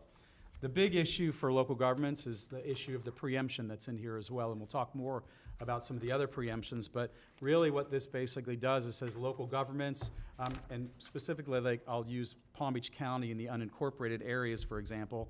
If we as a county have approved a certain level of density anywhere throughout the county on a residential property, then that density could be used on now anything in a commercial, mixed use, or industrial zoned area of the county. And from a height perspective, if you're within 1 mile of a particular height, it would allow you to take that height and move it to that property, or at a minimum, that would be 3 stories or greater to that height. So we'll get into a little bit more of that as we do some deeper dives in this particular bill. This bill also prohibits some of the local government rent control under any circumstances, and requires us to publish online some of the inventory of housing that we have available. I know that Administrator Baker has charged Assistant Administrators Miller and Rudder to review this and come back to you to do a deeper dive on the other components of this legislation in the coming weeks and months. Both the Senate and the House have produced their budgets over the past week. As we look at them, the Senate is $113.6 billion. The House is at $112.9, at a roughly $700 million difference. That's as small as a difference as I can remember in years. So if they are that close now, we're hoping that this process might proceed a little smoother. Just some highlights. We are definitely not going to go through every item that you'll see on the screen, but a couple items we want to talk about. Library grants and aids are well funded. The Florida Job Growth Grant Fund, as you can see, there's some disparities there. The Senate has it at 75. The House has it at 25 million. The ongoing efforts with Enterprise Florida and Visit Florida, the House wants to zero those out and eliminate Visit Florida altogether. As you can see, the Senate is funding Enterprise Florida and has basically doubled down on funding for Visit Florida at $80 million. The SCOP funding, which is the Small County Outreach Program funding under transportation, is well funded at $94 million, and we're happy about that. As we look at some water and natural resources funding, Everglades Restoration is well funded at $479 million. The beach program is funded at $106 million. Ordinarily, a $50 million appropriation is full funding for beaches. They did add on extra dollars for hurricane assistance in that area, but we are very happy about that funding. Lake Okeechobee Watershed at $50 million. And you'll see at the bottom, water projects. Those are member water projects. So there's a total of $194 million of member projects in the Senate and $165 million worth of member projects in the House. So let's take a look at some of those projects. These are your priority projects that you asked us to find appropriations for this year. For Peanut Island Historic Preservation and Restoration, we do have $250,000 in the Senate. For Central Palm Beach County infrastructure improvements, we have that in the House at $1 million. Commissioner Barnett, we've been lucky in the past of getting that included in the budget, and we've always had a little bit of a stumbling block getting that through the governor's office. So we're looking forward to working with you to make sure we hit that home run to help your district out. Our TD bus passes are in the Senate for $1 million. Restore ReEntry, $250 in the House, $375 in the Senate. We'll work to move that Senate number up. Green Cave Phase 2 is at $250,000 in the Senate. The Glades Region Infrastructure Improvement at $1.5 million. The Balanced Community Justice Project, that is a community or a criminal justice commission project that actually bubbled up during your meeting with the legislative delegation a few months ago. Representative Tay Edmonds got together with CJAC. They put this request together, so we were able to get funding in the House side of that. The statewide study of community residence zoning, that is a priority of the state attorney Sober Homes Task Force. So that's an issue where they would like to look statewide, including in Palm Beach County, for best practices on zoning for residential facilities and try to create a process to make that a statewide issue. The juvenile assessment facility funding is at $5 million in the House, at $10 million in the Senate. That is good for us. That is not just for us. That includes 3 counties. That's Palm Beach, Hillsborough, and Polk County to fund their assessment center redos. So we're very happy to have that in there. And the Palm Beach County Rape Crisis Center Butterfly House, that is now a recurring project at $282,000. Some local water issues, our Loxahatchee River Preservation Initiative project was funded fully in the Senate. Our Lake Worth Lagoon Initiative was funded fully in the Senate and also had 2 of its projects individually funded in the House. The C-51 Reservoir ongoing project was funded at $70 million in the Senate. So the majority of the things you asked us to get funding for, we're either in play on the House or the Senate. We're very happy about that. Some issues that we are still working on that haven't been funded yet. The Everglades Workforce Training Program, we are still working with the Department of Economic Opportunity to see if we can make that work. The West El Rey Regional Park Boundless Playground, Commissioner Sachs, we are still working on that. Palm Beach Lakes Bridge Project and Lake Okeechobee Restoration, we are still working on that. And with the Lake Okeechobee Pokey Restoration, you'll see later that we're trying to work a federal angle for funding for that as well. In addition to our priority projects that we have been funding in the legislative budget, we've also been working and supporting a number of projects with a lot of our stakeholders and partners in the community. And over the next few pages, you can see some of those highlights, some of the Palm Beach State College campus. And just so you know, there's actually $3 million in the House for that, along with the $250,000 in the Senate.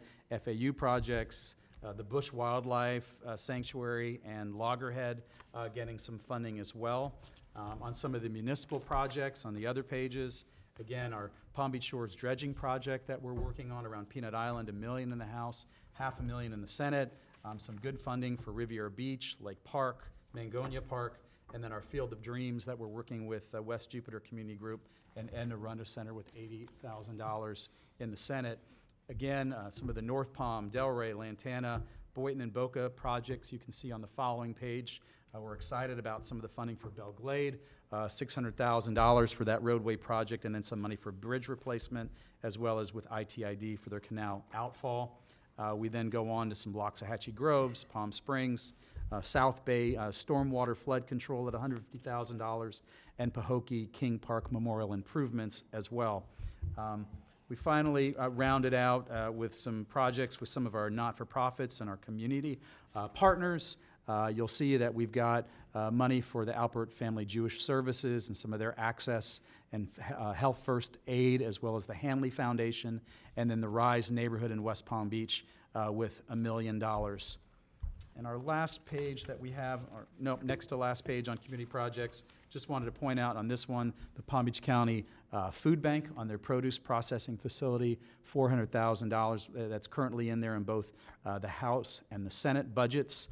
And then you can see a couple of other ChildNet, Alpert Jewish Family Services for some mental health matched up at $250,000 as well.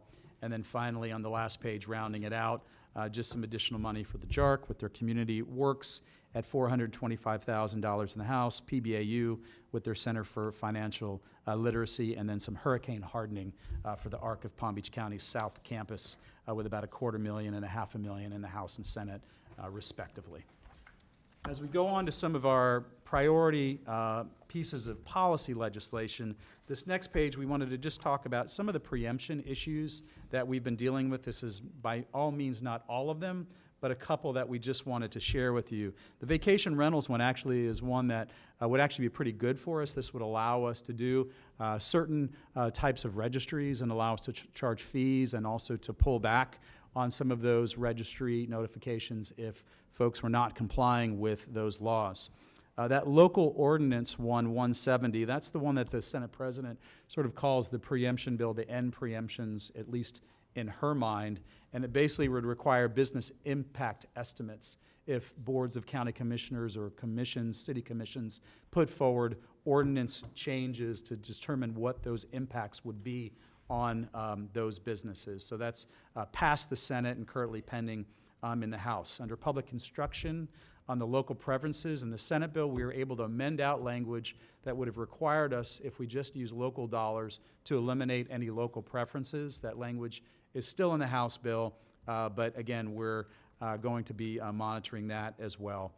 Again, residential building permits, temporary commercial kitchens, a lot of preemptions with us and some expediting of permitting that they want to require of us. Those are sort of temporarily halted for the moment, but they could continue moving at any time. But we've had our eye on that. And then residential tenancies at the end, that's one that would effectively eliminate our law that we did locally on the 60-day notification on the termination of leases. Under this bill, it would increase that on the state statute side from 15 to 30 days for those month-to-months, but locally, we wouldn't be able to do those kinds of ordinances any longer. Ed? Some of your other priorities is alternative mobility funding. This is the mobility bill in the House and Senate. It's only had it had 2 hearings in the House. It's gone nowhere in the Senate. It is technically on life support. Don't expect that to move any further in the House. The Senate Bill 604, sovereign immunity, our current limits on sovereign immunity lawsuits are $200,000 a person and $300,000 per event. There are competing bills in the House and Senate to increase those numbers, which haven't been raised in years. The Senate is looking to increase those numbers to $400,000 and $600,000. The House is looking to increase those numbers to $2.5 million and $5 million. Needless to say, we are doing our best to encourage the Senate bill to move forward, but also to include a CPI index tab to that so that we don't have to address this every 10 years. It can kind of move up as the CPI moves up as well. Senate Bill 1646, Airport Accountability, that is the Laura Beebe Board Meeting Appearance Reduction Act. It is being heard in the Senate Transportation Committee this morning, actually right now. It has already been heard twice in the House in 2 committees. It passed unanimously both times. We are getting some Senate pushback on that bill. The author of that bill back in the House days is now in the Senate. He hasn't been too willing to work with us. That has not stopped us, however, from moving along in that. So we continue to work on that bill. 2 rural areas of opportunity bills, 1628 and 1664. 1628, for rural areas of opportunity, this says the state can expend dollars for locals for estimated costs, not just for reimbursements of projects they've already done. That's good. And then 1664, that's the Maine Department of Economic Opportunity bill. So that's where on the rural infrastructure fund dollars, they're saying, well, we can use that for infrastructure use, and that's for demucking, especially in our Glades area, which is so costly out there. So those are moving forward. That also includes language to tighten up the Everglades Workforce Training Program to see if we can focus those dollars in areas in the Glades or around the lake. Vehicle for hire licenses. This bill is basically a reciprocity bill, or saying if you have a vehicle for license in one county, it is reciprocal in any other county. Same with a local municipality, it would do that. But it also prohibits an airport from requiring a person to obtain an additional license when they have a license somewhere else. Well, that's a concern for our airport. Number one, it's a financial concern. As you know, there's a very delicate balance of revenue and finance at the airport. So that could be a financial hit. But just implementation-wise, we're trying to work with the sponsor to try to figure out how they would even implement that, especially when some of those airport drivers have per trip fees. So we are expecting a Senate amendment on that in the next couple of days, hoping to address some of our concerns, but we are moving forward on that. Senate Bill 640, tourist development taxes. This is the yearly bill that would allow fiscally constrained smaller counties to use some of their bed tax money for other issues. They just like to kind of expand the use of those dollars. You have told us that we would not like to expand the use of those dollars. We like to keep those for what they are. So that bill has not been heard in either the House or the Senate. So it's it's theoretically dead. The other tourism development tax bill that has kind of popped up after the Visit Florida issue in the House is 7053. So that bill popped up last week. So it would do a number of things for tourist development taxes. Number one, it would sunset every tourist development tax as of July 2028. It would require, and if that tax was re-implemented, it would have a levy of up to 6 years before we'd have to go do that again. It would require 60% voter approval for implementation of that tax. And it also would require us to remit back to the state 5% of the taxes that we collect to fully fund Visit Florida, because that would prohibit state funding to fund Visit Florida. So that 5% tax from us to Visit Florida would last for a 3-year period, and then it would be technically up to the Board of County Commissioners to decide whether to continue to remit that. It did pass 11-3 in the House Ways and Means Committee the other day. There's no such bill currently in the Senate. I will tell you, watching the committee vote on that, although it does sound like 11-3 was a pretty spectacular victory, there was a lot of visual nose holding by members during that vote. So we will see how that progresses. Senate Bill 994 is the public nuisance bill. Much like yourselves, this is the bill sponsored by Representative Mike Caruso that prohibits littering onto private property, and it also would prohibit projecting an image onto a building without consent of that building's owners. So that bill is also moving through the House and through the Senate. In the House, it's in its final stop. Senate Bill 210 is the State Attorney Addiction Recovery Task Force Priority Bill. So that does a couple of things that would prohibit certain substances in residential facilities used for substance abuse. It also addresses some of the trespassing issues that they had brought to us. And that bill, once again, is being brought by Representative Caruso and Gail Harrow. They are always our saviors on the substance abuse issue list.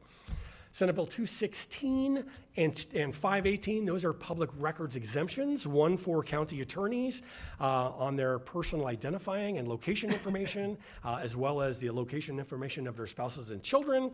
518 is an exemption from public records for records with retaining to persons with legal custody of an animal that they got of an animal shelter.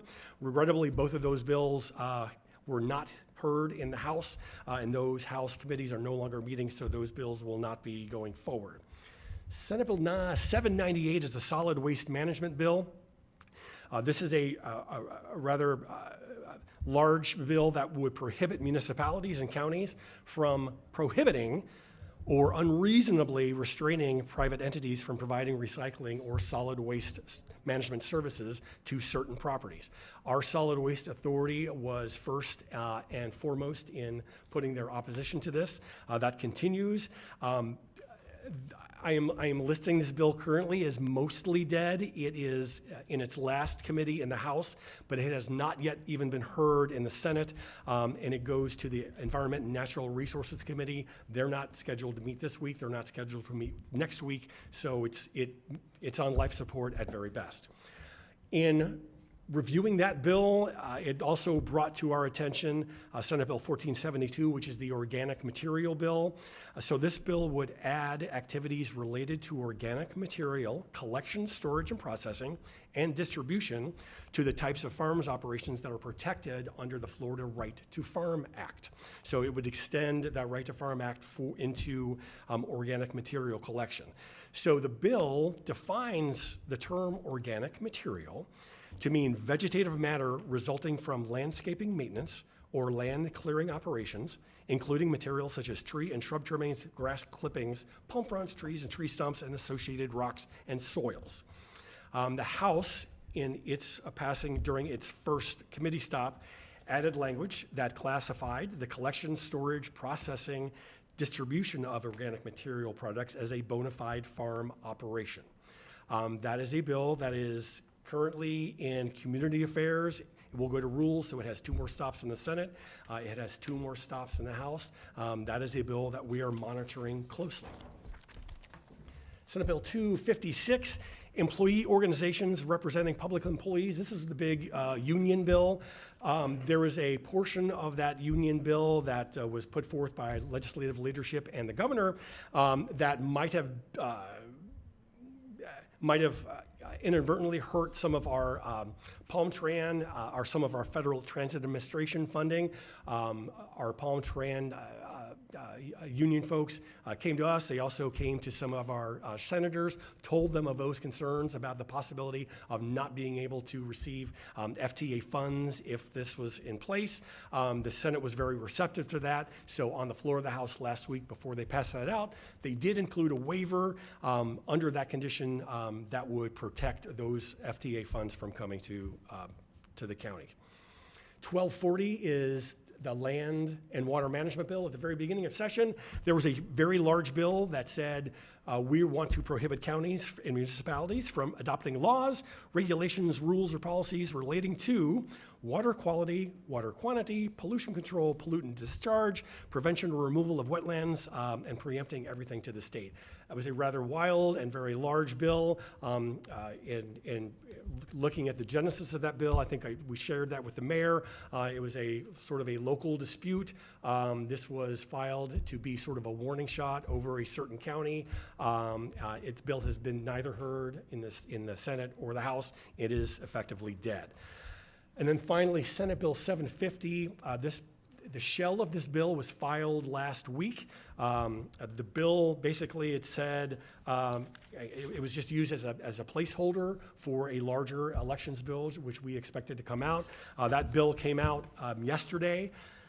The House election bill did not address the resign to run issue for the governor, but it did address a number of other items, including prohibiting first-time voters from voting by mail, requiring candidates to file campaign financial reports on a quarterly basis instead of a monthly basis. Campaign finance reporting requirements for local offices would also be preempted to the state. It would require incumbent candidates to be identified on a ballot by putting the word incumbent next to their name, something that is only currently mandated if two or more candidates in the same race have the same or similar names. It would require election officials tasked with verifying signatures to undergo more training. It provides stricter rules for third-party voter registration groups, requiring them to register with the state while boosting penalties for violations. It would also change how candidates accept contributions from political parties. And it would revise the process for verifying signatures on petition initiatives and update the process for post-election audits of voting machines. So this language came forth yesterday. This was in the Senate. So it's Senate Bill 750. It is being heard in its first committee of reference, currently its only committee of reference, Senate Elections and Ethics today at 2 p.m. So currently there is no House companion filed for that bill. And finally, some local bills that are moving through the committees. The Boca Raton Airport Authority bill that just updated their codified kind of their act, gave them a pay increase. That bill is sponsored by Representative Gossett Seidman, and it is in its final stop in the House. The Jupiter Inlet District Codification and Pay Increase Bill, that has two more stops, one at Ways and Means and one in State Affairs in the House. Those committees are still meeting, so we would expect that to move through. The Village of Wellington, that was a land transfer between two special districts. That did pass on the floor of the House last week. So that is completed. The Village of Loxahatchee bill, that is their municipal charter bill. That was scheduled for 3 committees in the House and has not yet been heard. The first committee of reference for that bill no longer meets, so that bill is effectively dead for this session. Before we move on to some of our federal issues, I do want to recognize the other members of the team who are not sitting with us. Victoria Nolan from the legislative delegation, the executive director there, Janea Mercado, our delegation aide with the delegation and with legislative affairs. And none of the facts that we just gave to you today would be able to be presented without the hard work and diligence of our new legislative director, Casey Denny. You got to meet Casey during our first week up at Palm Beach County Days. You know, I think I think we all realized we were hoping to hire an all-star, and what we got was an absolute rock star. So she is with us in spirit. She's stuck in a committee room right now, hopefully watching on her iPhone, but she is doing an absolutely fantastic job for us and for you in Tallahassee. As we take a look at the federal earmark requests, you will notice that some of these align with a lot of the things that we are requesting on the state side. This is a very tough process when you're going through the federal earmarks. Each congressional member are looking at approximately 15 requests throughout their district, and we were able to put in requests through the 4 of our congressional members. Starting with Representative Brian Mass, we request for Peanut Island Coast Guard facilities and Kennedy Presidential Bunker restoration, $1.5 million. Congresswoman Lois Frankel, the Green Cave Phase 2, $2 million. Representative Sheila Shiflett-McCormick, we did 2 requests with her, the Workforce Affordable House Development, which you guys are familiar with. This will help us leverage dollars that the board has allocated for in the past, the sales tax, the bond funding. We're looking at $2.2 million for that. The Lake Pahokee Shoreline Restoration, about $600,000. And with Representative Jarrett Motsawet, we are requesting funding for Palm Trend Bus Shelter expansion. As you have looked around throughout the district, you would notice that a lot of our bus shelters are aging. They're about 15 years old and starting to wear and tear. So we want to make restorations to those and for more advanced, more modern, more up-to-date shelters, and we're looking at about $1 million for that. And for Palm Trend e-vehicle charging, as we move more into electrification throughout the county, this is something that will be needed also for the electric buses and for cars that Palm Trend will be using for support and for our drivers. So that is just the tip of the iceberg of some of the things that we're working on during this legislative session on behalf. Mayor, Commissioners, thank you for your indulgence. That concludes our update. Thank you very much. Commissioner Marino, you're recognized. Thank you. Todd, I don't know where to bring this up, so I'm going to bring it up here. I would actually like a letter of support for the town of Palm Beach Shores for their shoal dredging project. I know it's a partnership.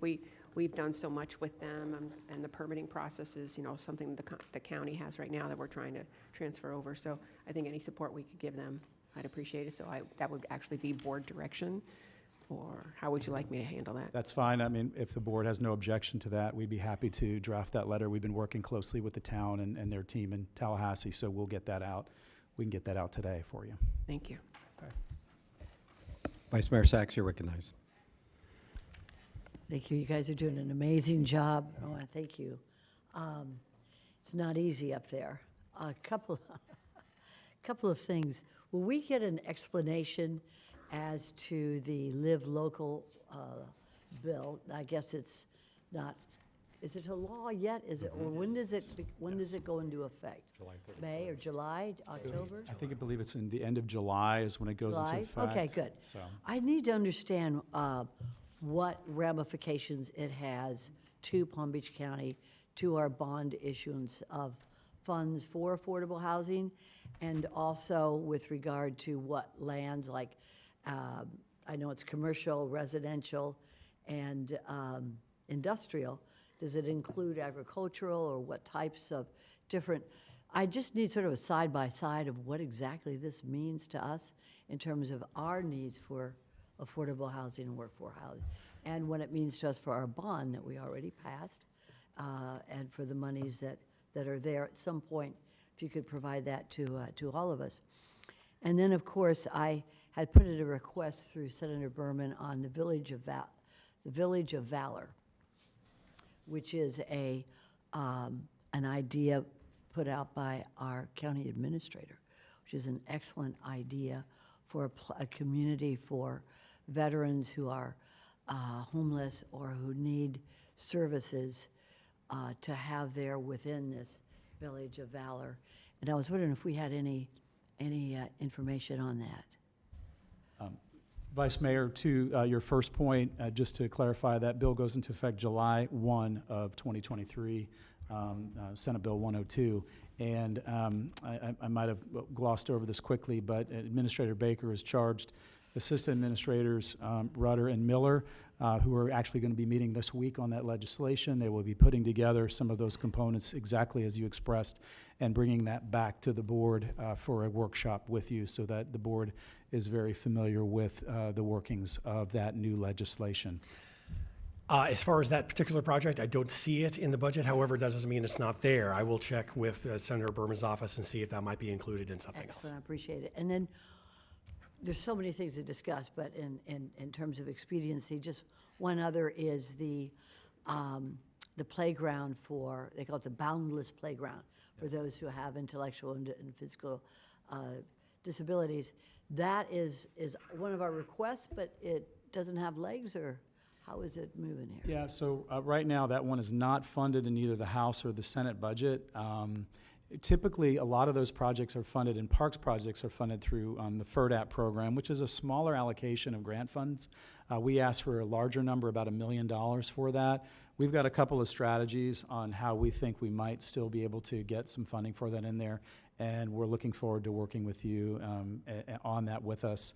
I think that we've got a couple of ideas that we wanted to share with you, and we can work through that the next couple of weeks. I'll be going up there, so maybe I'll Okay. push it a little bit more.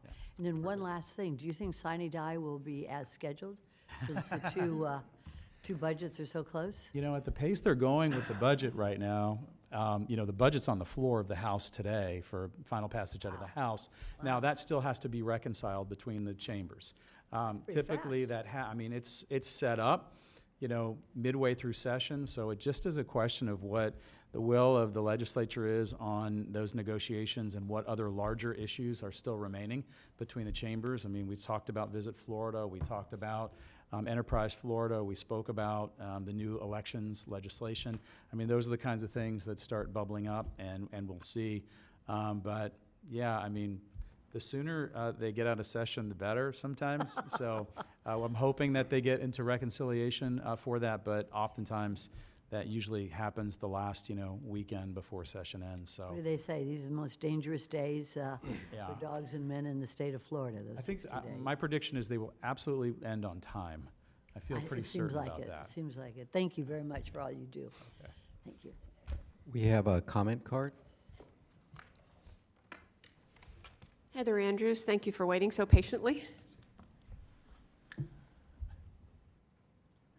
Thank you, I appreciate that. Again, my name's Heather Andrews, and I'm here today on behalf of Discover the Palm Beaches. And I just wanted to take a minute to thank Mayor Weiss, as well as all of you on the County Commission, County Administrator Baker, as well as the county legislative team for your unwavering support of the hospitality and tourism community, especially Vice Mayor Sachs as she chairs the Tourist Development Council Board.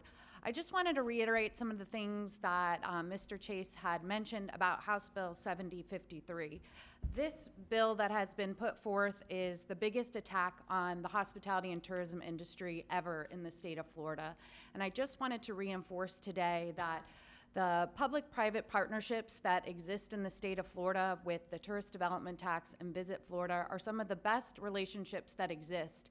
And this attack on the Tourist Development Tax here within our industry to take our monies and put it at the state level and really handcuff Visit Florida altogether is really devastating to our communities at a state level.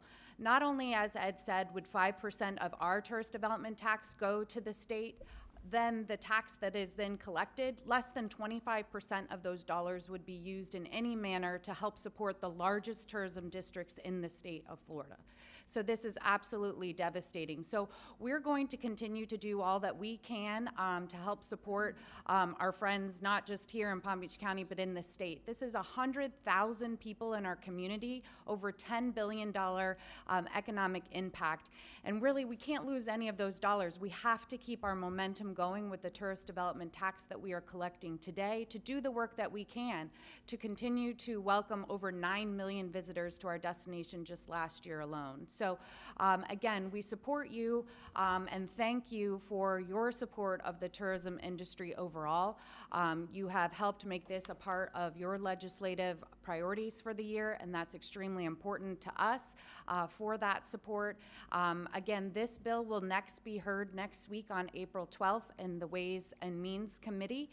We have several Palm Beach County representatives that sit on that committee. We'll be doing our best to educate them on the importance of trying to push down this bill and make sure that it does not come into the sunlight, because again, it affects us, it affects the viability of how Visit Florida can operate, and will basically dismantle them within less than 2 years. So again, we thank you all. We thank you to the legislative team, and again, to County Administrator Baker for all of your support of the hospitality and tourism industry here in Palm Beach County. Vice Mayor, you're recognized. I have a question, if you could come on back. What advocates is the organization using? I know that we have a great advocacy team here with our lobbyists, but I'm sure that you're using other advocates as well. Yes, we're really working with Destinations Florida. So they are the Association of Destination Marketing Organizations. They have a lobbyist, Matt Forrest. We also have the support of the Florida Restaurant and Lodging Association, the Attractions Association, the Florida Association of Chambers. So there is a lot of help and support in trying to push down 7053. So we're out there, we're using our voices, and again, as well as our local advocates here. Thank you very much. I have a question for our team on this issue. Does it look like this thing is going to pass? It's got such great support with the restaurants, with the destinations, with all the recreation. You're smiling at me, Ed. I know this is not a good thing, but what does it look like on this? This is a big issue. Well, we always appreciate being asked to predict legislative intent, so thank you for throwing that our way. I could read it in your face. This bill is done in a House effort to continue to whittle away at Visit Florida. I think it's all in the intent on this issue. I don't think realistically this is a feasible bill once the phrase local tax increase gets tossed around a little bit. Again, just looking at the faces of the members who voted for this bill, there was visual unease moving this bill through. So if that is any consolation, we can go with that. Okay, very good. Good luck on that. And we'll see. I think what we all need to do also is to lobby our local legislators, especially if they're on that committee, and we will. Thank you very much. Thank you. Thank you, Vice Mayor. Okay, well, I have a couple questions. Just in preparing for the presentation on the Live Local bill, I'd also like to add in understanding the state tax exemptions and how those would work and be applied. You didn't talk about the statewide term limits for county commissioners. Not that it impacts us directly, but it impacts us as a state. As we know, we would potentially lose our ability to have any kind of leadership nationally in any organization from the state of Florida, because most other jurisdictions are not under term limits, and so we depend on our friends and neighbors from other counties to represent our interests, and I can see that would disappear if that. So I don't know if you guys are watching that at all. I mean, We are. That is Senator Blazen-Goglia's bill in the Senate, and what that would effectively do is it would override any charter in the state of Florida in regards to term limits for county commissioners, and would create an 8-year term limit for those commissioners. Primarily the small county coalition, and when we've been on our lobbying calls with our team and with others, they've been weighing in heavily on that piece of legislation. A lot of your smaller counties around the state, don't have those term limits, but, Ed, you might. And it's also a FAC top 2 priority, so they are on this on a regular basis. And then and you gave the Senate bill number for it, but I've been following HB 1361, which is that organic waste, and just to understand the potential,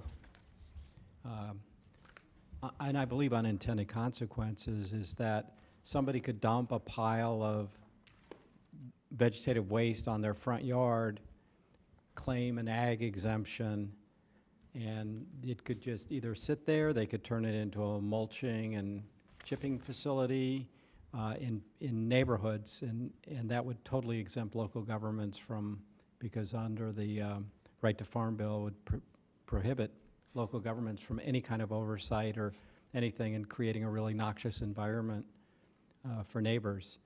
And I know, I don't believe that was the intent, but that's based on the way the current bill is written. That's a potential reality, and I think, and I'm glad you guys are watching it now, because I'm very concerned about it, and I'm sure everybody on this board is concerned about it. Yeah, Mayor, we are reviewing that, monitoring that. I know that a lot of the ag interests as well are looking at that too. I mean, anytime you get in there into the Right to Farm Bill and you open up that statute, you know, the radars go off and the antennas go up amongst, you know, a lot of folks in the industry. So I think, you know, it's been through one committee on both sides of the House and the Senate. And oftentimes, you know, that's when folks kind of engage a little bit. And I know on the industry side, I mean, it certainly has some of those some broad implications. So they may be trying to work with the sponsors to see if there are some ways to fine tune that at all. But we'll stay in communication with them and provide you some additional updates as that, you know, continues on through the process. So. All right, thank you. Commissioner Woodward, you're recognized. Thank you. Yes, it was brought to my attention yesterday, and I see it on here about Enterprise Florida. It seems very similar to what's happening with the tourism stuff. Can you tell me where that stands? I know it's similar in the House. Where are we on that? We, at your direction, we support full funding for Enterprise Florida as well as Visit Florida. So we are working as best we can to keep those Senate budget numbers where they are, if not higher than that. You know, this is, there, as our former members of the House and Senate on the dais can tell you, there are always a few items that kind of are held up to the very end of session that are the last minute things to be negotiated before the budget is approved and you cross the finish line. And, you know, my guess is this is going to be one of those items. There is a pending, aside from the budget, you know, the House has no funding in there for it. The Senate has $12 million. A piece of legislation that's out there in the House is looking to take Enterprise Florida and basically put it underneath DEO, the Department of Economic Opportunity. So that's the legislative side of it that sort of matches with the budget component of it. But again, I look at this as being one of those issues at the end of session where leadership on both sides, you know, tends to negotiate some of these things out. There's been a lot of pushback over the years when it came to changing Enterprise Florida and Visit Florida by, you know, legislative leadership, even at the highest levels. And so, you know, Visit Florida, I think, has done pretty well in terms of their work over the last couple of years to prove their value to the legislature. But again, you know, these issues bubble up and we'll see. But we've got a marker on that legislation and the appropriation. So we'll remain vigilant on that. Right. Any other questions or comments from the board? If not, we could have a motion to receive and file. We have a motion from Commissioner Marino, a second by the Vice Mayor. Any further discussion? All in favor, all opposed? Motion carries 7-0. Thank you. All right, moving on to item 6A, Commission District Appointments. And let me start, and we'll start down at District 6 today. Commissioner Baxter, do you have any district appointments? I do. I move to appoint Lisa Revis to the Zoning Commission and reappoint, I'll do them both at the same time, John R. Smith to the Infrastructure Surtax Independent Citizen Oversight Committee. Second. We have a motion by Commissioner Baxter and a second by Commissioner Bernard. Any further discussion? Seeing none, all in favor, all opposed, that motion carries 7-0. Thank you very much. Commissioner Bernard, you're recognized. None, Mr. Mayor. Thank you. Vice Mayor Sachs, you're recognized. Thank you.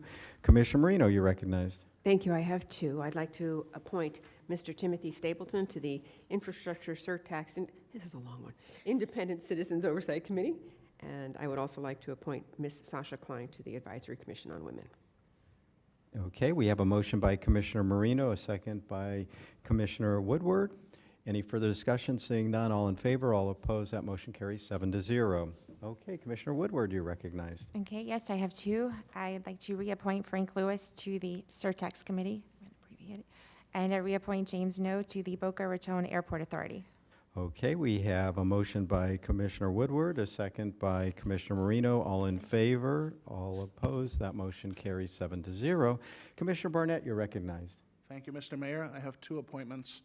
Julio Fuentes to the Infrastructure Surtax Committee and Antonio Araujo Jr. to Business Development Board. Okay, we have a motion by Commissioner Barnett, a second by the Vice Mayor. All in favor, all opposed, that motion carries 7-0. And I have one appointment. I would like to appoint Virginia Savieto to the Library Advisory Board. Nice. So moved, Mr. Mayor. And we have a second by Commissioner Bernard. All in favor, all opposed. I guess I should have had you do this That's okay. for me. I just did it. We did it. Okay. All right. That motion carries 7-0. Thank you very much. I'll fix that. We'll get that out right next time. I apologize. I have one. I Okay. do have a district appointment. I'd like to reappoint Cheryl Budd to the Boca Raton Airport Authority. We have a motion by Vice Mayor Sachs, a second by Commissioner Bernard. All in favor, all opposed, that motion carries 7-0. Commissioner Bernard, you're Mr. Mayor, recognized. I'd like to reappoint Kimberly Weston Mayhew to the Infrastructure Committee. Okay, we have a motion by Commissioner Bernard, a second by the Vice Mayor. All in favor, all opposed, that motion carries 7-0. Okay, we're on to item 7A1, Administrator Comments, and would be a motion to receive and file. Is that what you're looking for? Make a Yes, motion. we I receive am and looking file. for receiving file. Okay, we have a motion by Commissioner Marino, a second by the Vice Mayor. All in favor, all opposed, that motion carries 7-0. County One- Attorney. I'm sorry, one last thing, which I just got hot off the press. Uh-oh, something, how about this? Uh-oh. It's excellent news. It Oh, is excellent news, okay. Excellent news. I had the pleasure of going to see the rating agencies in New York along with staff. They just a phenomenal job with our debt service manager, along with Sherry Brown and Lisa as the budget director and Mark as our debt service manager, and also our financial advisor. And so we went to all three rating agencies. We wanted to ensure that as we go out for bonds that we were solid. We put together a very good presentation on the status of where we are, what we're doing going to the future with this board. And I just got hot off the press. They will all be final. They were issued for the most part on March 31st. We just got them. So we're able to keep our AAA bond rating not only for GO bonds from Moody's as well as S&P, but Fitch also maintained, and these again are our non-ad valorem bonds. So it is kind of unheard of for counties to have AAA rated non-ad valorem bonds. We've got it with our GO bonds. But in this case, we remain with the AA with Fitch, but but they were very impressed with your leadership and the direction that this county is moving in. They thought we were in very good hands. So they actually put it in writing. So we are extremely excited on that issue. Well, congratulations to everybody. Good news. Golf clap. Okay. And moving on, County Attorney. No comments. All right. And then moving on to Commissioner comments, and we will start on my far left, and that's going to be Commissioner Barnett. Thank you very much, Mr. Mayor. Commissioners, you may remember last month we had a discussion at the beginning of the meeting with regards to appointments by the Economic Council to 5 positions on the Criminal Justice Commission, which I happen to serve on as the commission representative. I also represent a district that is majority Hispanic, so it's important to me, and I made my opinion very clear that we need to have at least one, preferably many more, Hispanic representatives on the Criminal Justice Commission so their voices could be heard. as well. I've been discussing with the president of the Economic Council, Ms. Michelle Jacobs, who's here today and is going to be speaking shortly, about the Economic Council's extensive efforts to recruit a number of qualified Hispanic candidates to fill that 5th vacancy in their list of nominations that were considered last month but postponed. At this time, I feel comfortable with Michelle Jacobs and the Economic Council's efforts to meet this call by the board to diversify the Criminal Justice Commission, which is way long overdue. And I want to thank you, Michelle, and the Economic Council for your efforts. I understand that you're still in the process of interviewing these candidates, and hopefully we'll have somebody chosen for that 5th spot among the 5 Hispanic qualified candidates that you're looking at now. With those assurances, I would like to ask the board, if there's no objection, to direct staff to bring back the nominees, the 4 new appointees, as well as the 2 reappointments, Rachel Dosakal, and I don't remember the other one. Would you come up to the podium, please, and share a little bit? Thank you very much. Lauren Whetstone. Lauren Whetstone. Sure. Thank you so much, Commissioner. It's nice to see you, Mayor, Vice Mayor, County Administrator Baker. I really appreciate you taking a few minutes to bring this back up again. The Economic Council takes the 10 board seats that we have on the Criminal Justice Commission and all of the different boards that we've created and we have seats on very seriously. We created a new process over the last year to ensure that we have the best candidates that serve the Economic Council as our appointees. In the fall, we had 5 seats that were open. We brought forward 5 names. We were asked if we could help with diversity on the Criminal Justice Commission board, of which we're doing our very best to do, but recognize that we hold 10 of the 32 seats. So there are 22 other seats that can also help with that level of diversity, as well as you have the option, of course, to expand that board so if you so choose. However, we want to be collaborative in the goals of creating diversity on the CJC. So we have brought forward to you, we do have 4 current appointments that we hope you will approve. Nominees that you will approve. Of those, the CEO of CareerSource, which was asked of us, we interviewed and have think that she would do a great job, as well as the CEO of the Healthcare District. We do have a Black African American. We were asked to provide someone from the Black Chamber, and that's Ernie Ellison, so we hope you will approve him. And then our 4th nominee currently is Michelle Suskauer, who has incredible experience, past Florida Bar Chair, who will serve very, very well on this board. We do have 1 vacant seat, as the commissioner said, and we've been asked to fill that with a Hispanic. While I cannot 100% guarantee anything, I will tell you that right now we have 5 candidates, and those are the only 5 people we're talking to. So I feel pretty confident in saying that we will be able to provide you with a Hispanic nominee.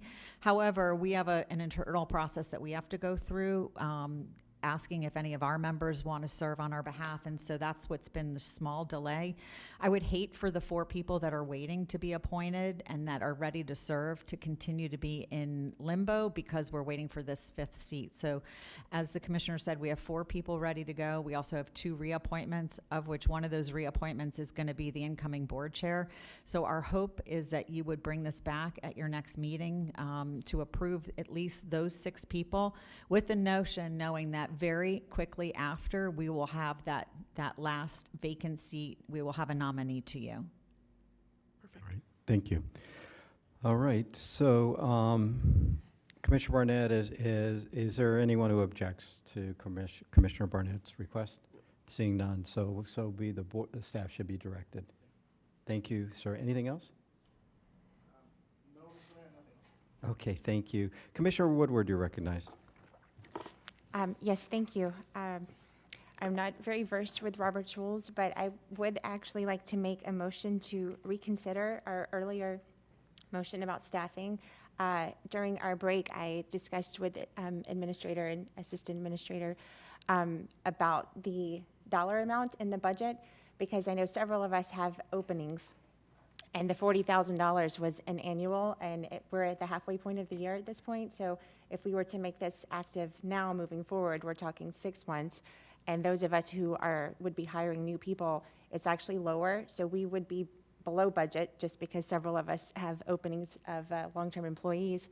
And as a board overall, we would not be going over budget together. I know each of us have our own budgets that we have to, abide by, but the 7 of us together will be under budget just because of staffing changes that have been made.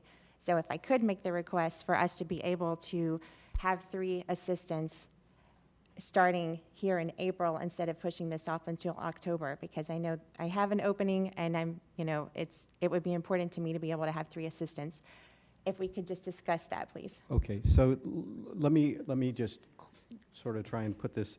So what you want to give board direction to have staff bring back an item so that we can vote on it in at the next meeting, so it'll be in 2 weeks? Did you put a motion forward?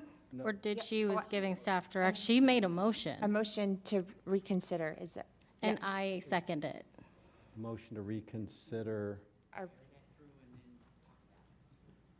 Right, a motion to reconsider, and then we'd have to make a motion I go to the bathroom. to, I got to go to the bathroom. Okay, she's Oh. going to take over.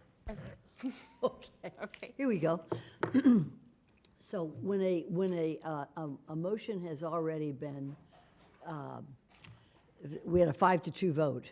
So anybody who was on the favorable vote can put another motion to reconsider that motion and second it. So with that in mind, you're going to hold off on your second. Okay. Okay?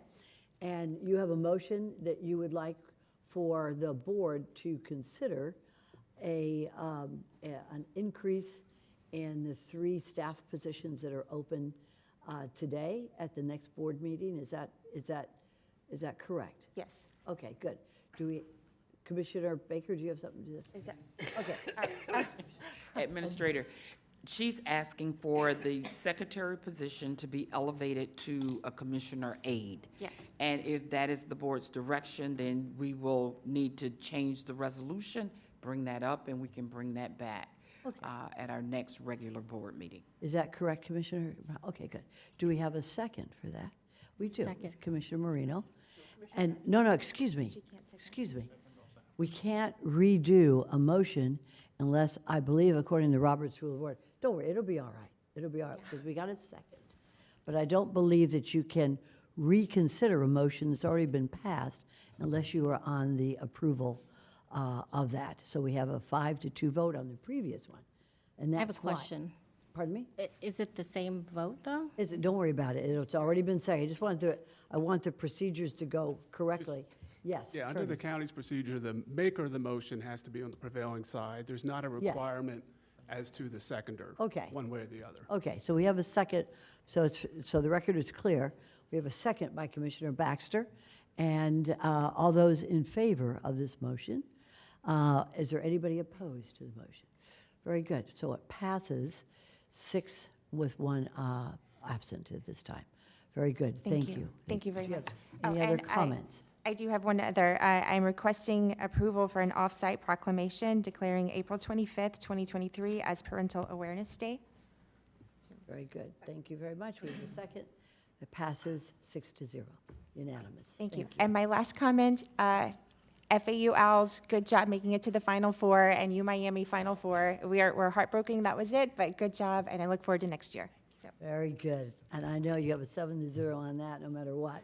Thank you so much. I'm going to pass the gavel now to Mayor you. Weiss. Thank you. Sorry about that. All right, Commissioner Marino.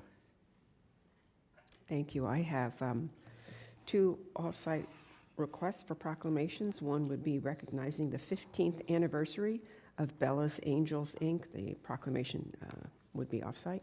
And the other off-site proclamation would be declaring May 21 through 27, 2023 as Emergency Medical Services Week. Okay. We have a request and a motion by Commissioner Marino, a second by Vice Mayor Sachs. All in favor, all opposed, that carries 7-0. Thank you. And I would be remiss if I didn't congratulate my alma mater, the University of Connecticut, for winning the Final Four. I was actually hoping to show up with a split jersey that was UConn on one side and FAU, sorry about Miami, on the other side. But I am very proud of our Florida teams, and I do want to, again, congratulate the University of Connecticut. Thank you. Thank you very much. Vice Mayor Sachs.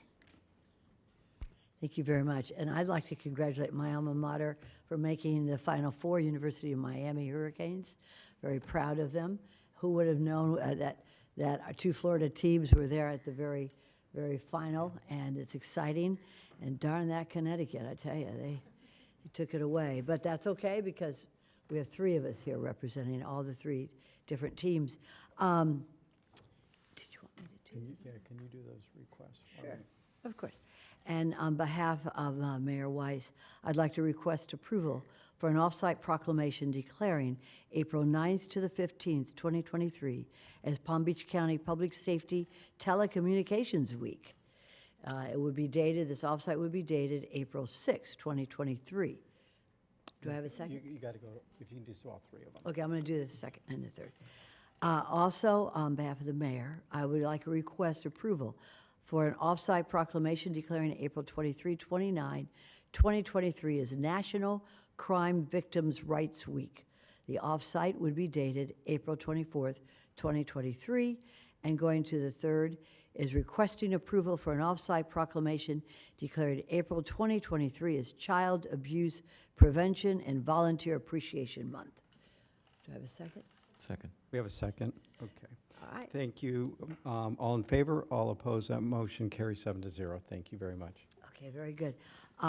Going on to Vice Mayor Sachs, I want to just note and thank our engineering department, because for the last couple of weeks, I've been going to different HOAs in my district with regard to the issues with the widening of Lyons Road that have impacted so many folks along the Lyons Road from Clintonmore Road all the way up to Boynton Beach Road. And I want to thank our engineering staff, and I want to name them rather than just say the staff. Our Chief Engineer, David Ricks, Albert Hoffman, Director of Construction Coordination, Kathleen Farrow, Director of Roadway Production, Rasim Awad, Manager of Traffic Engineering Operations, and of course Mo. They stand with me as each HOA, and there was a minimum of 200 people at each one, questioned why is it taking so long to widen Lyons Road. And to have the engineers with me was a tremendous help, because they were able to describe in their own engineering way why it has taken so long, but why, when it is done, it will be done right. And so it was, I want to thank them. After a long day at work, they come out at night and help me with my constituents. And of course, also with me was Ed Saul and Janet Argulas and Vivian Leva, who also come out with me every night and do these issues with the constituents. And I just want to thank them, recognize them, and hope we've got more to go too. Thank you very much. Thank you, Mayor, for the time. Thank you. Commissioner Bernard, you're recognized. Thank you, Mr. Mayor. I forgot to do another appointment, so I'd like to make a motion to appoint Albert Johnson to the Aviation and Airports Advisory Board. We have a motion by Commissioner Bernard, a second by Vice Mayor Sachs. Any discussion? Seeing none, all in favor, all opposed, that motion carries 7-0. Thank you, Mr. Mayor. This evening, the Engineering Public Works Department will do a public meeting for residents of District 7, specifically residents in West Palm Beach, which is the purpose of the meeting is for the Australian Avenue drainage improvements from Banyan Boulevard to 45th Street. So for the residents who live in that area, the public meeting will be at Gaines Park from 6 to 8 p.m. And Gaines Park Community Center is located at 1501 North Australian Avenue in West Palm Beach, Florida, 33401. Thank you, Mr. Mayor.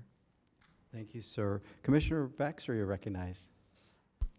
Thank you. I just want to remind everyone that the Sweet Corn Fiesta will be at Yesteryear Village on April 23rd. Let me make a note. Look forward to seeing you there. Thank you. Got to get my sweet corn on. Oh, yeah. All right, thank you very much.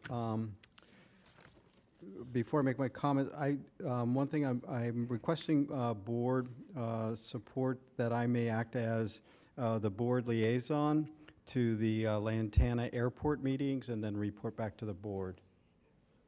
Is that anybody? Okay. Okay, so without objection, thank you. All right, a couple of things. First off, this past Saturday, the annual Mayor's Ball, which really shouldn't be called the Mayor's Ball, is really a ball or an event to help raise money for our homeless, for the efforts for our the groups that are providing services to our homeless residents here in Palm Beach County. And I have to say, the support that was given is so much appreciated, and there's so many people that care deeply about making sure that everybody who is able to has a clean, safe place to live and is housed in Palm Beach County. So thanks to the residents, the businesses of Palm Beach County for your support. Again, just reiterating the support for FAU and really doing us proud and making us very proud of having their efforts show off Palm Beach County, because they put us in a really good light all across the nation. So thank them very much for their exemplary efforts and service. And then lastly, to our Muslim brothers and sisters, I just want to wish them a Ramadan Mubarak as they celebrate the holy month of Ramadan. And with that,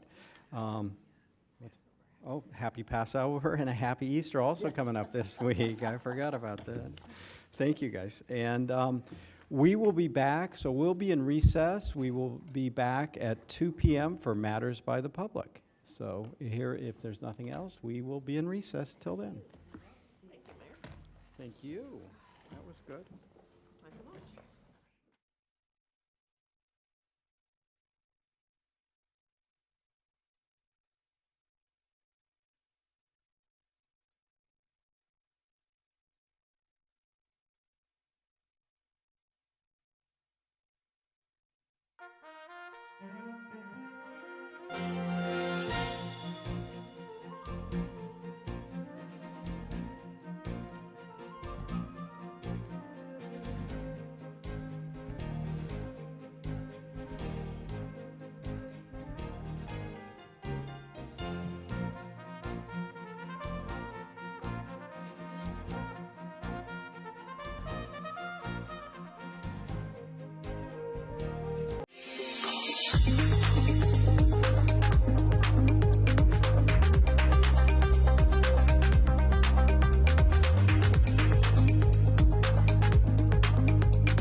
Welcome to Palm Beach County's Community Bulletin Board. Stay tuned to find important information on county services, including Palm Trans